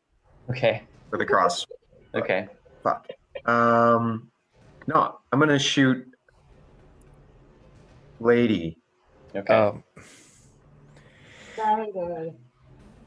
With the crossbow. Okay, sorry.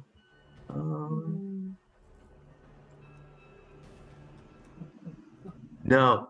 I'm gonna ring of the ram that bitch. Okay. You think there's a way to force her to undo what the wisp did? As Arid speaks to you from beyond the grave. From intuition. Oh. No, that's fine. Yeah, I guess. I don't know. Does she look pretty beat up? I mean, she has a spear in her throat and an arrow in her eye. She's looking rough, and you can tell she's like she's scared, for her life. Well, then I will shoot the harpy with a crossbow. Okay. Nope. Well, actually, oh no, you didn't hit it. Never mind. Okay. Anything else from you, Silas? Mm-mm. Okay. Snorri, what are you gonna do? Well, let's deal with this harpy first. So I'm just gonna swing on it.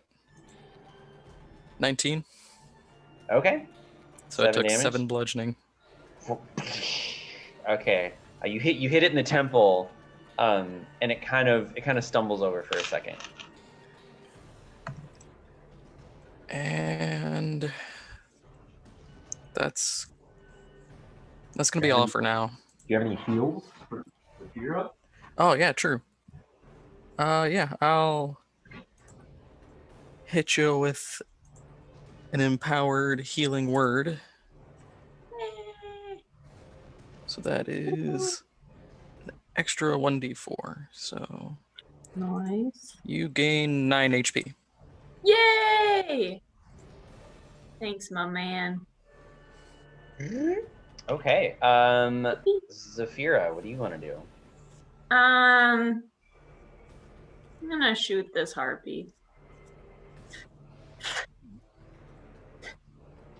Okay. Oh. Or not. Yeah. Never mind. 8. Well, you do have your Bardic Inspiration. I thought you said I can only use that on the first turn. No, you can. Oh, sorry. You can use your Bardic Inspiration whenever. What? I thought you were talking about your second attack. Oh. Oh, no. Okay. The Well, then, D6. yeah. I'll use my Bardic Inspiration. An 11. Yeah, maybe not. So it'd be 11 to hit. No, that's enough. That's enough. Yay! That's enough. That's You're inspired. You're inspired from Silas. The arrow goes straight through the harpy's head and it just falls over dead. Woo! Sick! Nice. That was Ted. high five.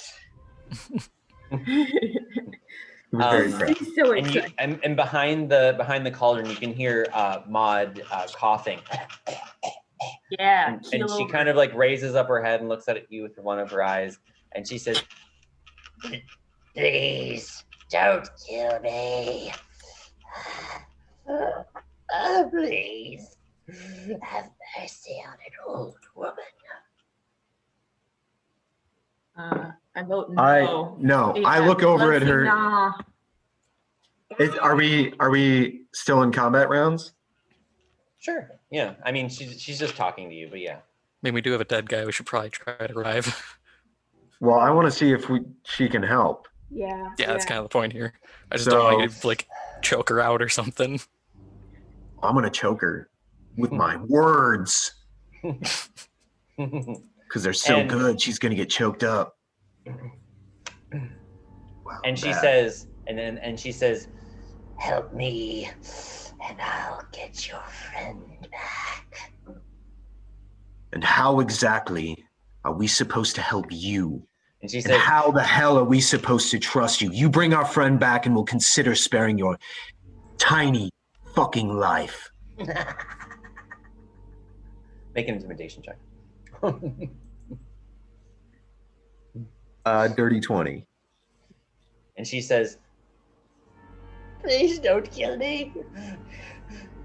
I am what I am, but not by my own choice. If you please take this thing out of my throat and this thing out of my face. I can't bear it anymore. Please." How about you resolve my friend's issue and we'll resolve yours? Because at this point, we have no reason to trust you. And you're outnumbered. So I recommend you do as we say if you have any chance of getting out of here. Okay. Make a persuasion check. 18.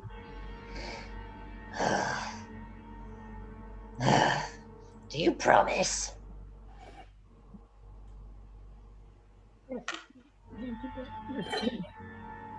Well, if you bring our friend back, I see no reason to end your life.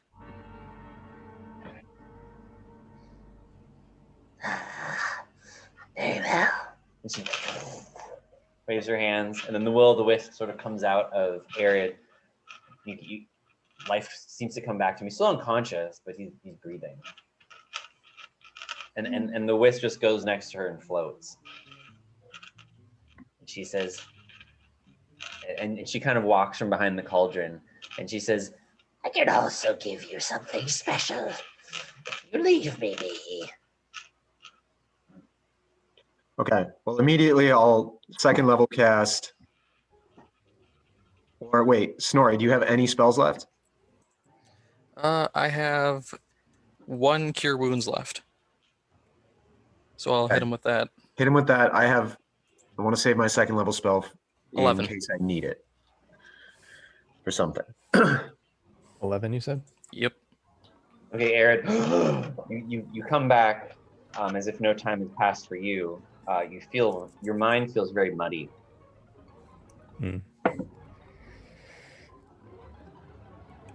What exactly do you have to offer us? She says, "A chest. I keep in the lake Dinisha, full of goodies you'll enjoy. I don't need them anymore. I'd rather live. But please help me. Take these things out of me.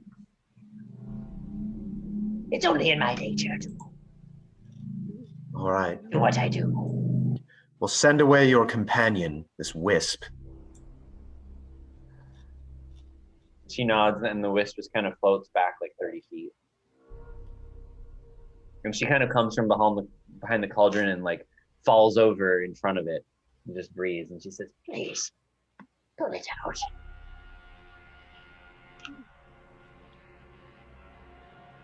Okay. I'll come over cautiously. I'll grab the arrow and I'll start to pull it out. Okay. Like, now where exactly is this chest? It's in the lake. I can take you there. Please.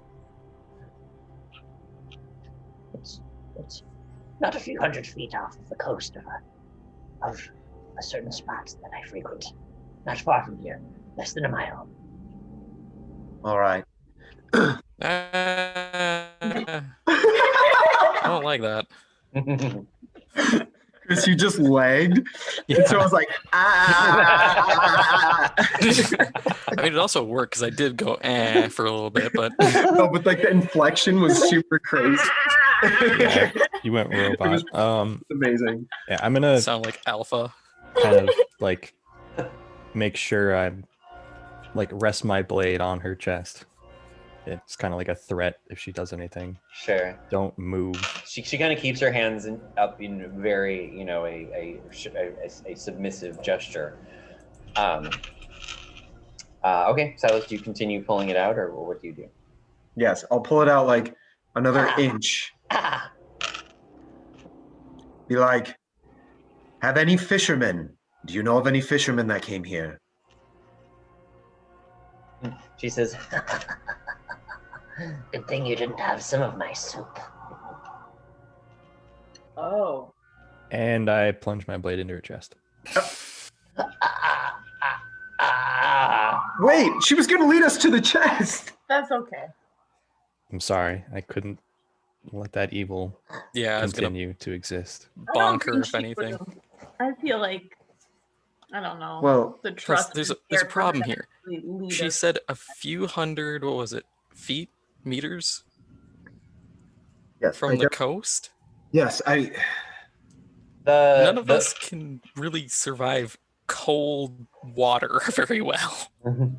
The wisp kind of comes forward and explodes in a explosion of electricity. So everyone except Zafira, give me a dex saving throw.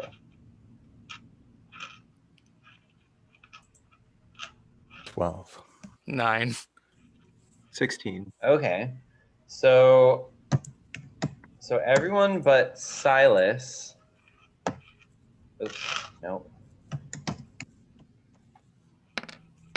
Is going to take 13 points of damage.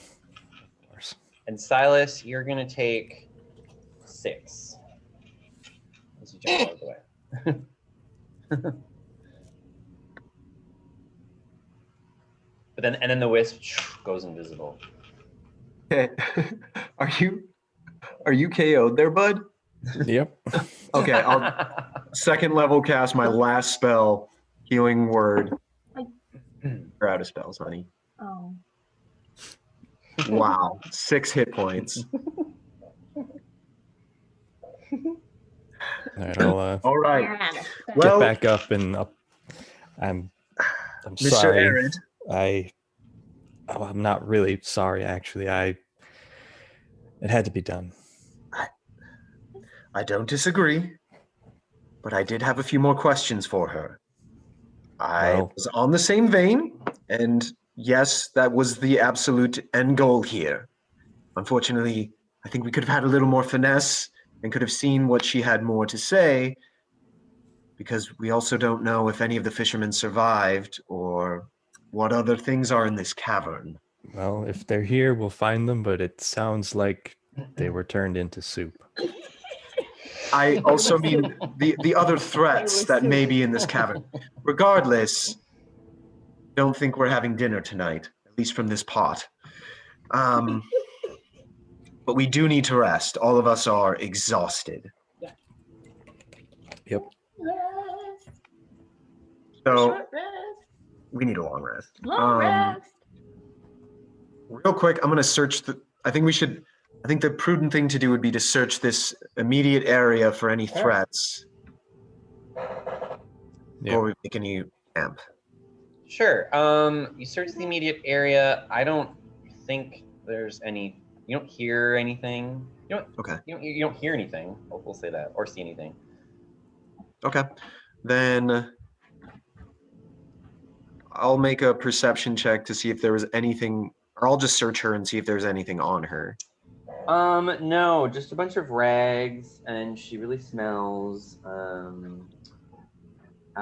you know what you do? No, you don't find that. Never mind. I lied. You don't find anything. Okay. Well, I'll pull the javelin out of her throat and I'll hand it back to Aaron. I need to use this again. Okay. Okay. Is there anything else in the room? Make an investigation check. Oh, I will. Oh wow, I got 0. 0. I got 17. You got 0. That was incredible. That was incredible. Your response to it. Ben, I got a 0. Arid, from what's happened to you, you're kind of in a mental stupor. Yeah, it seems like it. You are just not really present and just sort of like zoning out, like 100, like the whole time. Okay. Wow. Oh my God. Okay. Well, thank God for Snorri here. So Snorri, as you look around this cavernous room, you don't really see much. But what you do notice is that there is some writing that is inscribed on this cauldron.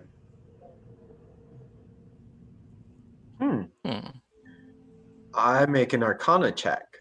Yeah. It appears to be written in Primordial. So does anybody speak Primordial? If Primordial is Infernal, then yes. No, I don't. I don't think anybody does. No one speaks Primordial? Okay. You do notice too, Snorri, that as you touch the cauldron, it seems to buzz with like when your fingers get maybe an inch from it, you can feel this tingling in your fingers. Feel it in my fingers. I'm going to use my identify ritual on it. Okay. Sounds good. So you do identify, and what you have found is indeed a magical cauldron. And here, I'll post this in La Chat, since that might be easier for people to find on Discord. Yes, and that's what you have found.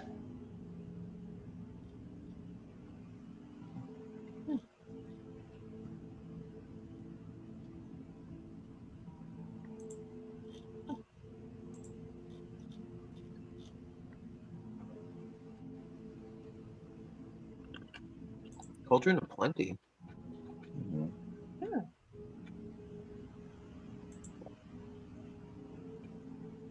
Sorry, which chat? Oh, the Zoom chat. I can also post it in Discord if you guys want to. If you're already there. Here, I'll post it in Discord too. I didn't know there was such thing as Zoom chat. Oh yeah, there's a little chat icon on the bottom of your screen. I found it. Yeah. Whoa.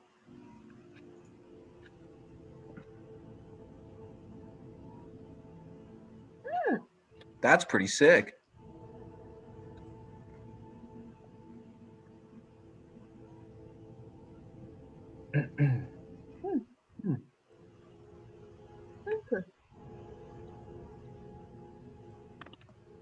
That's really cool. Did we dump out the human stew? Or is that still? I don't see the point in wasting any good soup. Yeah.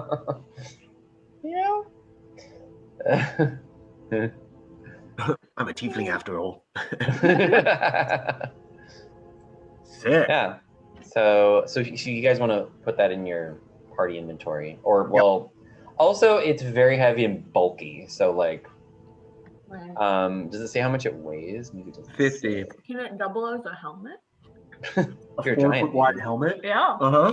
Yep. I mean, you know. Well, that's pretty sick. Okay. Then, yeah, I think maybe we pour out the contents and go get some water and then fill it up and Sure. make some soup. Yeah. Yep. And it works like a charm. Okay, we all eat some hearty soup and then I say we long rest. Yes. Yeah, the stew is delicious, actually. It's really, really yummy. And yeah, you all rest up very, very nicely thanks to the nice, warm, hot meal. And yeah, based off of what has happened, I'm just going to say that everyone who doesn't have inspiration, you're feeling inspired. The meal was just really good. So everyone can get inspiration that doesn't have it. Sick. Yeah. Well, that means that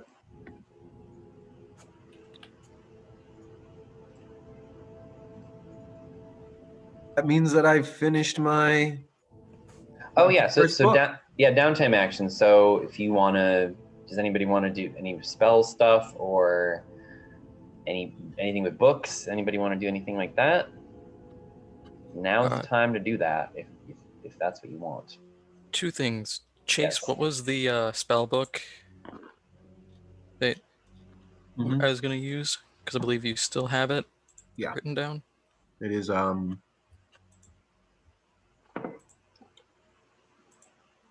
it's the one with the book that has the spell for the aspiring apprentice. So it requires two inspiration. All right, so I can burn at least 1 and get that started. Yeah. So. Oh, also F tier Y. After someone reads a book, it becomes unusable. Yeah. So just so everyone's aware of that. Yeah, I finished. So like only one person can do it. Yeah. Mages are the worst, so I actually can use that now. Oh, nice. Okay. What does that do again? Like you get advantage or some kind of reaction or something? If a mage Spell? casts within 5 feet of me, or a creature, period, I get to attack. Oh, that's cool. Oh, that's really cool. Because you've just finished the book. Mm. Oh, and you finished a book, Saphira? Yes, we both did. So what book did you finish, Saphira?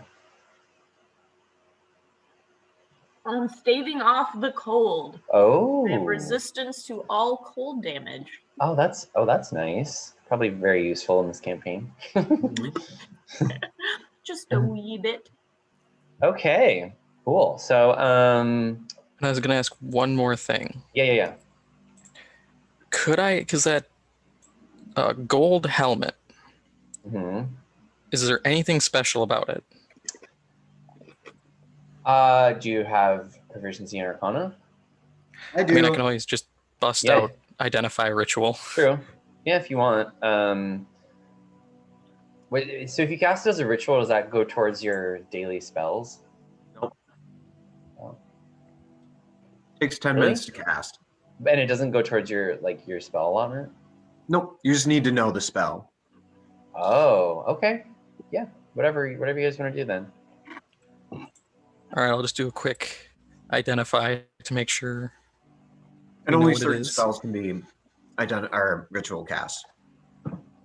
They're very limited, but okay. So you can tell. Well, so one thing that you can tell is that this helmet belongs to.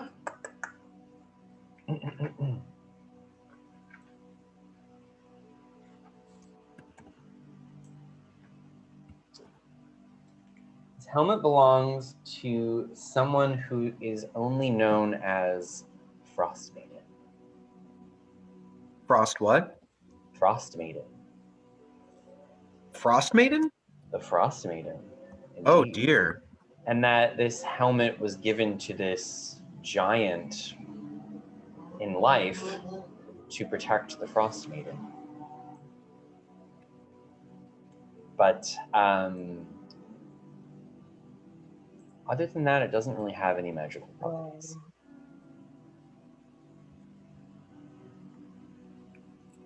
Oh, excuse me. Wow. So this was the helmet on the giant. The giant, on yeah. the giant. Right. Mm-hmm. Yeah. That's okay. Okay. Well, hopefully we didn't piss her off any more than we already have. And it's gold. Yeah. Yeah, it's gold. It's worth probably about 100 gold pieces if you were to find the right seller. Yeah. It's heavy though. Like I said, it weighs about 25 pounds. So can I guess? Do we want it to keep its shape? Because it's pretty big, right? it is kind of big. Yeah. Just can Snorri transmute stuff into other stuff? That was my plan to ask. Oh, if I could use Artisan's Blood. Oh, it. because that's right, because you're the forge person, Yep. right? Domain. Okay, so I mean, you have blacksmithing tools. I think. What does your class say you can do? Or your subclass? Put that in the chat. Okay.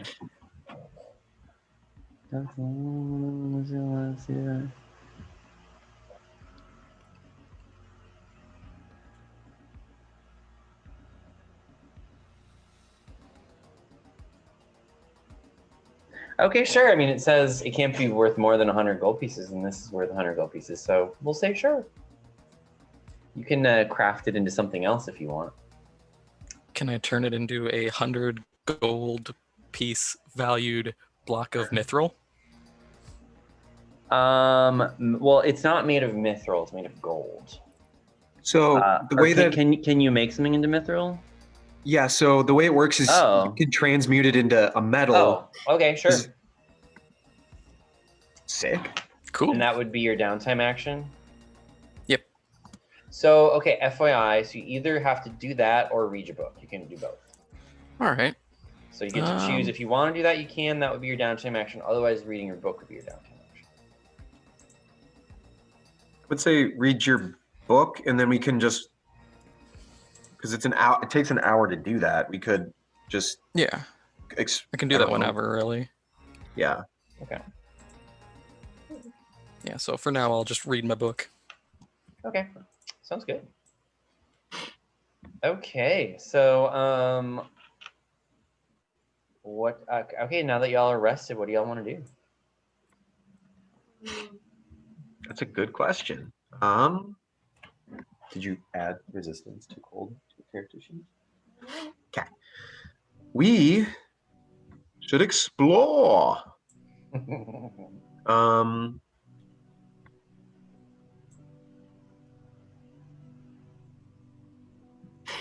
right. Where do you want to explore? We're gonna cut off the head of the hag. Okay. Smart. And carry that as bounty for the quest, saying we found the fisherman. Sure. And I'll try and dig through. Yeah. This is gross, but I'll try and dig through like if there's any like refuse of the bodies being chopped up, or if there's any identifiable pieces from the soup that. Yeah, I mean, you can find bits of clothing and like you know, like around. Yeah, you could find what would probably work. Yeah, for sure. Okay. I'll find identifiable pieces. Yes. Yes. All right. Well, as I mentioned, and as you can see on this, there's like some stuff in the ice up here that may be worth exploring. Bodies? Or something. Yeah. I think maybe we could chip in and see what we can find. Okay. All right. So do you want to go up there? Just making sure. Yeah. Okay. Yeah, you can move your pieces up there. Okay, so here's what you see. So yeah, it's definitely an underground river. You can see moving water underneath, sort of heading north where it says underground river. But you can also see these 4 large giant skeletons sort of partially locked in the ice, some of their little bones moving with the water underneath.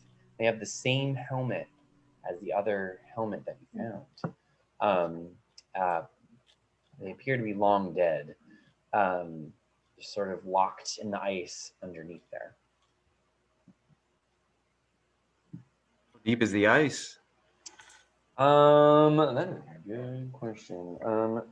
The ice, well, you're not sure. It looks pretty thick. It looks fairly thick, like at least a few feet, if not more. You know, you can kind of see these hazy images underneath the ice. It's not super thin. Yeah. But that's what you see. Do we think it's worth trying to get the helms? Or do you think that's just too much work? Aaron, you're the muscle here. Are we sure they're not going to try to kill us? Well, yes, that is a fair point. But if we simply dig deep enough for their heads to be exposed, I mean, they could bite us. But I don't think that would be our major concern. I'm more saying if we chip down and try and get the helmets, if that seems even remotely worth it. Yeah. Because it's flowing water under ice. Yeah. Yes, correct. Oh, yeah. So it's not like it's a couple of feet of ice and then the bodies are in the water? And in the ice. They're like partially in the ice, partially in the water, yeah.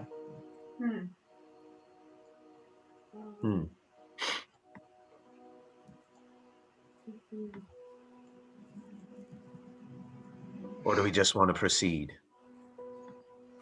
We might as well check out the rest before we just decide to start hacking at the ice. Yeah.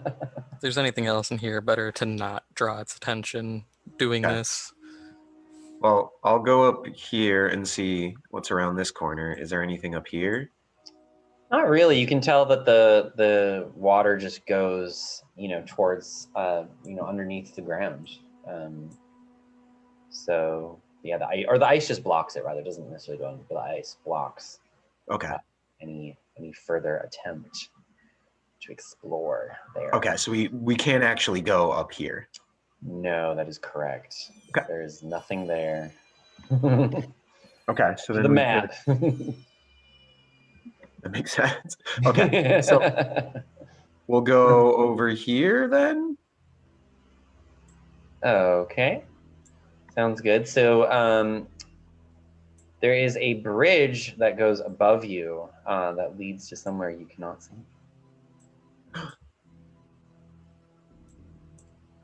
I wonder if that's the higher sense. entrance. Yeah, that makes sense there. Yeah, but you can continue onwards, That ring of jumping. Yeah, I'm trying to remember how high I can jump vertically. I think it's... There's rules for it. Yeah, there's rules for it in 5th edition. I forget. Because you can do it. You could do a running jump. You could also try and climb the icy wall. Yeah. Yeah. Sounds like a great idea. Someone might have a climber's kit. I do. Garrett. But at the end of the day, it might just be simple enough for me to jump up there and lower a rope. It might just be simpler to just straight jump 20-foot vertical. Well, I mean, it's pretty normal, right? No, I know. I mean, it says your jump distance is tripled. Yeah, there's different vertical rules, which I'm trying to find. Yeah, just look up jumping 5th edition. I think it's in there.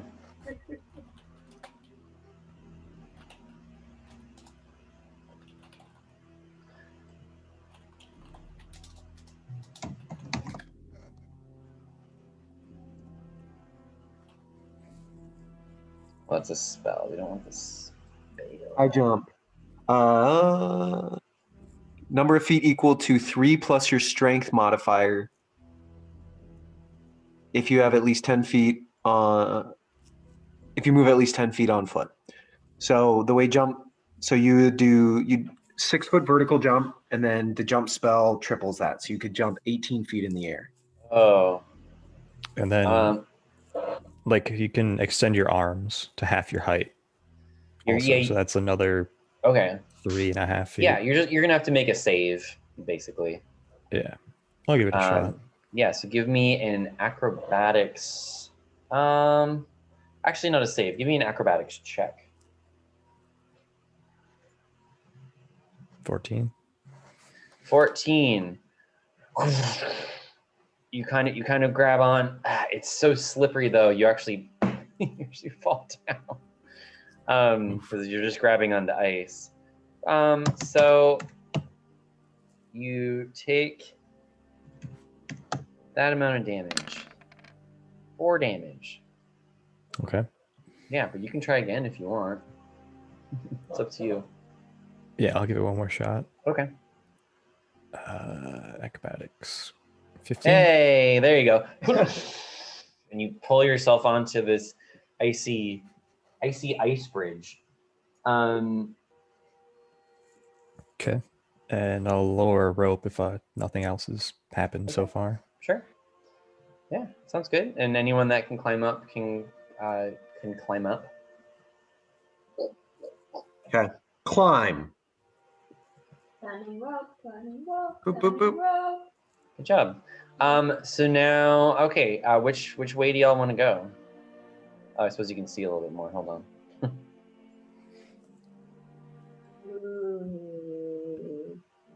Options. Further in or out of the cave? In? Yeah, let's check out. Let's go in.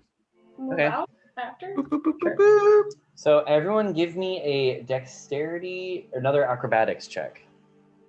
So Because acrobatic. this bridge is very slippery. It's literally just made of solid ice. Okay, and what do we need? Okay, so unfortunately, Snorri, you do fall off. And you take 9 points of damage. It's a really intense fall. And Fall. yeah, you. I use my yeah. reaction. Oh, what's that? Featherfall? Yeah. Oh, well then never mind. You don't take the damage. You float slowly down. Yes. Like a But feather. how's it used? Okay. I'll hang out down here. I'm assuming you climb back up. Yeah, I still haven't really moved Okay. as of yet. Sorry, go all ahead right. and give me another acrobatics check. How about us two Oh, explore? sorry. Okay. Do you want to? Can you use your react? Do you want to use your reaction again to ask Featherfall, Silas?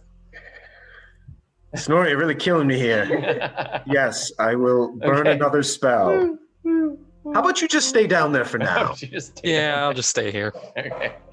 Okay. And us two will just explore into this area. I'll make a perception check to see if I hear anything. Okay. I don't think you do. But let me double check. All right. You find the tattered remains of what appears to be a camp. The remains of a campfire, and you find 3 torn out pages, only partially burned, from a journal written in a strange language.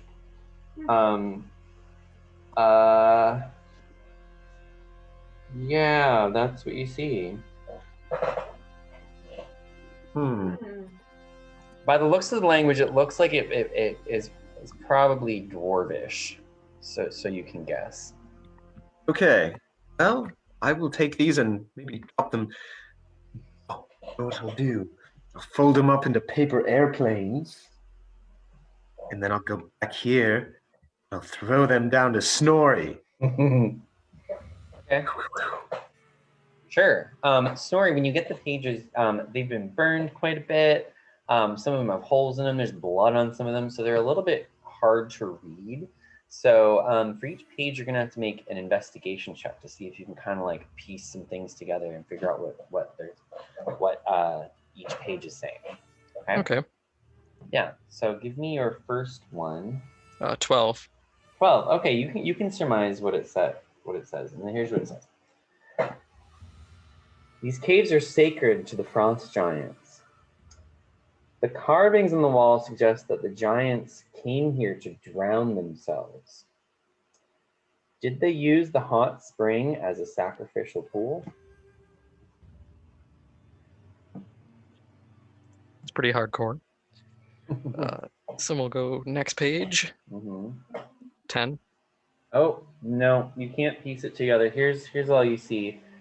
You see the word for wind, wailing, and mad. Mad? Like mad. Like angry or crazy, yeah. Wind, wailing, mad. Wind, wailing, mad. Yeah. How many more pages are there? There's It's like a band. one more page, yeah. One more page. Wind will mad. All right, we'll see what this last one is. I don't get it. 7. Yeah, you just find you can see little words like caves, discover. You see the word for grandmother. You hear the word for laugh. You see the word for never return. That's I feel like we're able to still piece all that together, though. I feel like we're just able to still piece all that together. Well, and at minimum, we could take this back to town and see if anybody else may know. Yeah. Yeah, it seems like Because this they encountered seems... the harpies, the wind, and the wailing, and the madness. Yeah, and this Song seems in like the it's a wind, something like separate that. thing. Because I feel like if this guy was a fisher, there'd be something fisherman with him. Yeah. Okay. Is there anything else in this room? U6? I mean, you find some sleeping bags, but yeah, that's about it. Okay. About it. That's about it. They're not too heavy. We'll take them back to town and give them to some of those children. So Silas, as you think of the children, go ahead and give me an insight check. I think of the children. Oh, the children. Something clicks in your brain, and you sort of have this intuition or this feeling of like, oh, there's a lot of hungry mouths in East Haven, and you found something magical that can just make food out of water. Oh. Oh. We cook food, kid. Brain had idea. We need to cook children. Feed other children. It's a little... I don't think that's quite right. The head got in my mind. Okay. I will communicate that idea to other folks. We need to get the children. When we leave, we'll take it with, obviously. Yes. 5,000%. All right. Well, shall we quick explore this way? Yeah. Okay, so this is just another entrance to the cave. There. Okay. Well, Yes. yes. Okay, here's what you see here. Oh, Oh, it's not it's an empty cavern except for 3 ice-covered pillars composed of mineral deposits. Huh. Yeah. Nature check Sure, to know what deposits they are? sure. Yeah.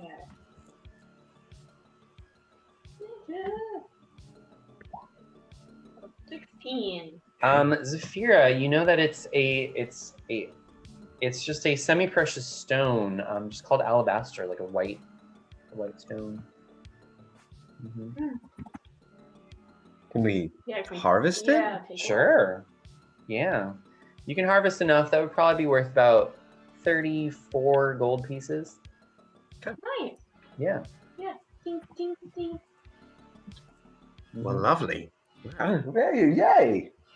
Yay! Snorri's like, I'm just Jay chilling. Yep. Guys. Right. So we'll go up here quick. Okay. Okay. Here's what you see here. This cave has ancient stick figure drawings carved into the northern wall.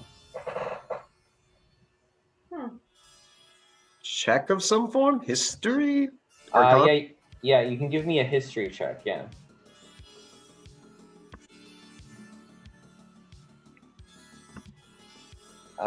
Silas, yeah, you're not sure.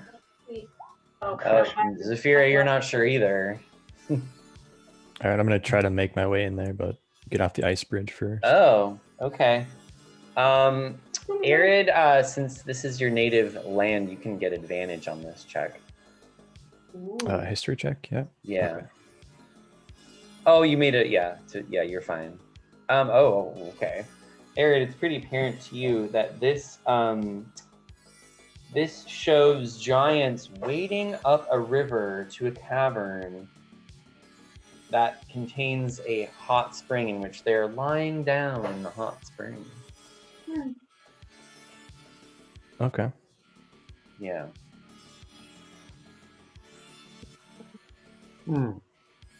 So this is the drowning. Or like the hot spring that they were referring to in those pages. Yeah. Yeah. All right. So have we searched every room? No. Yeah, there's one down. Oh, this. We gotta go okay. out. Yeah. Oh shit. Okay. Well, then we'll go back to Snorri.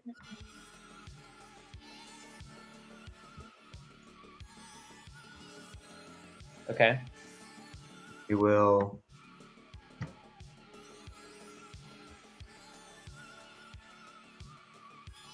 All right. This music is Then- banging, by the way. I know. Yeah, I'm it is feeling pretty it. sick. Yeah, I'll lower. I don't know if it matters if we jump or lower rope or. 3, 2, 1, jump, everybody. Okay. Yeah, give me an acrobatics check to jump down. It's pretty easy to jump down.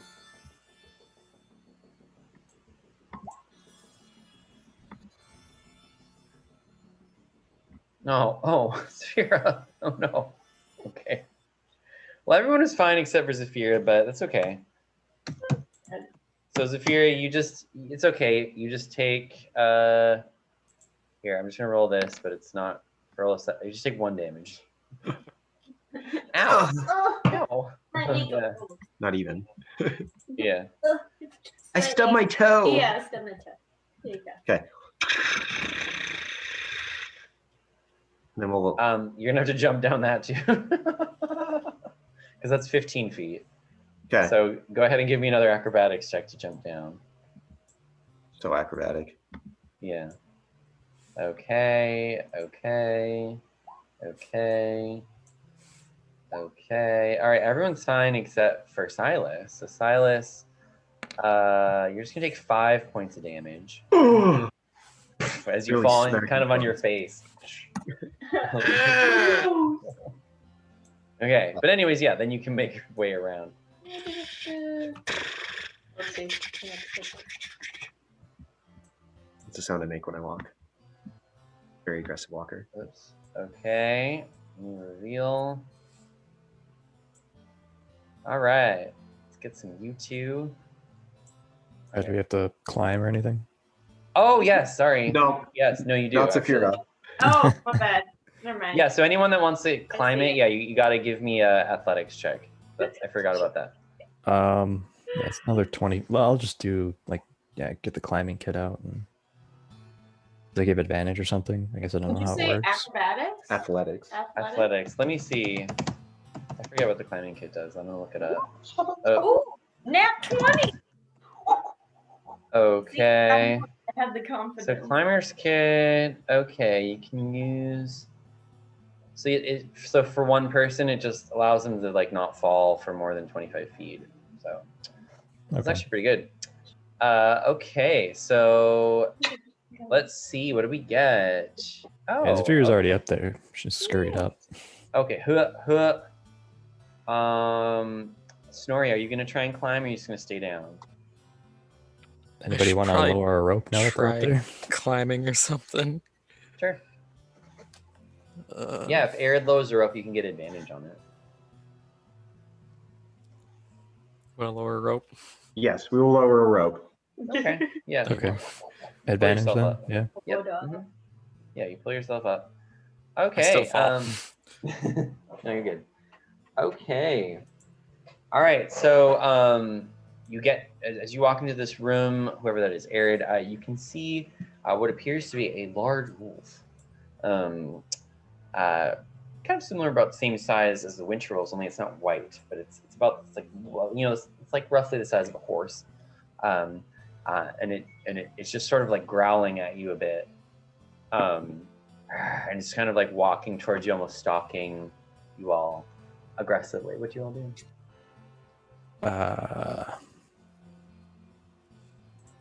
What is this Shoot. doing up here? You can see a bunch of chewed bones and other, bits of, some piles of dung.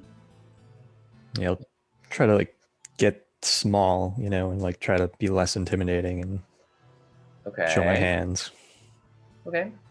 Anybody else want to do anything or nothing? Yeah, You don't have to. I'll try in a very calming voice to. Whoa! We're not here to harm you. We didn't mean to intrude. We mean no ill will towards you, creature. Okay. Are you proficient in handle animal?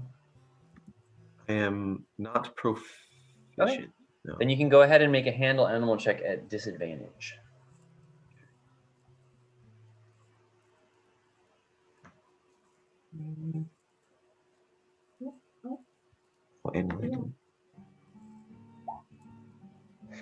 Okay. It seems to be getting more aggressive and not afraid of you all whatsoever, as it's growling and its fur is up on its back. Maybe we should have the ranger try to do Yeah, it. I was gonna say I step in front of Silas and kind of raise my hands up. We really mean you no harm. Okay. Are you proficient in handle animal? What is classified as proficient? You don't have a check, so no, you're not. Oh, darn. Okay. So you can give me a handle animal check again at disadvantage. 17. Oh, okay. So Zafira, you say that, and then you're not sure why. Maybe it's because of your feminine presence. But the wolf, the wolf just kind of sees you, and its fur kind of just relaxes, and it begins to just like lick its paw, and just like go, but just kind of calm down. It's kind of keeping a wary eye on the rest of the rest of them, but you can tell that it feels calm around you. Okay, I'm gonna, from where we are, I'm gonna like scan the room for anything. Yeah, same. Sure. Give me an investigation check.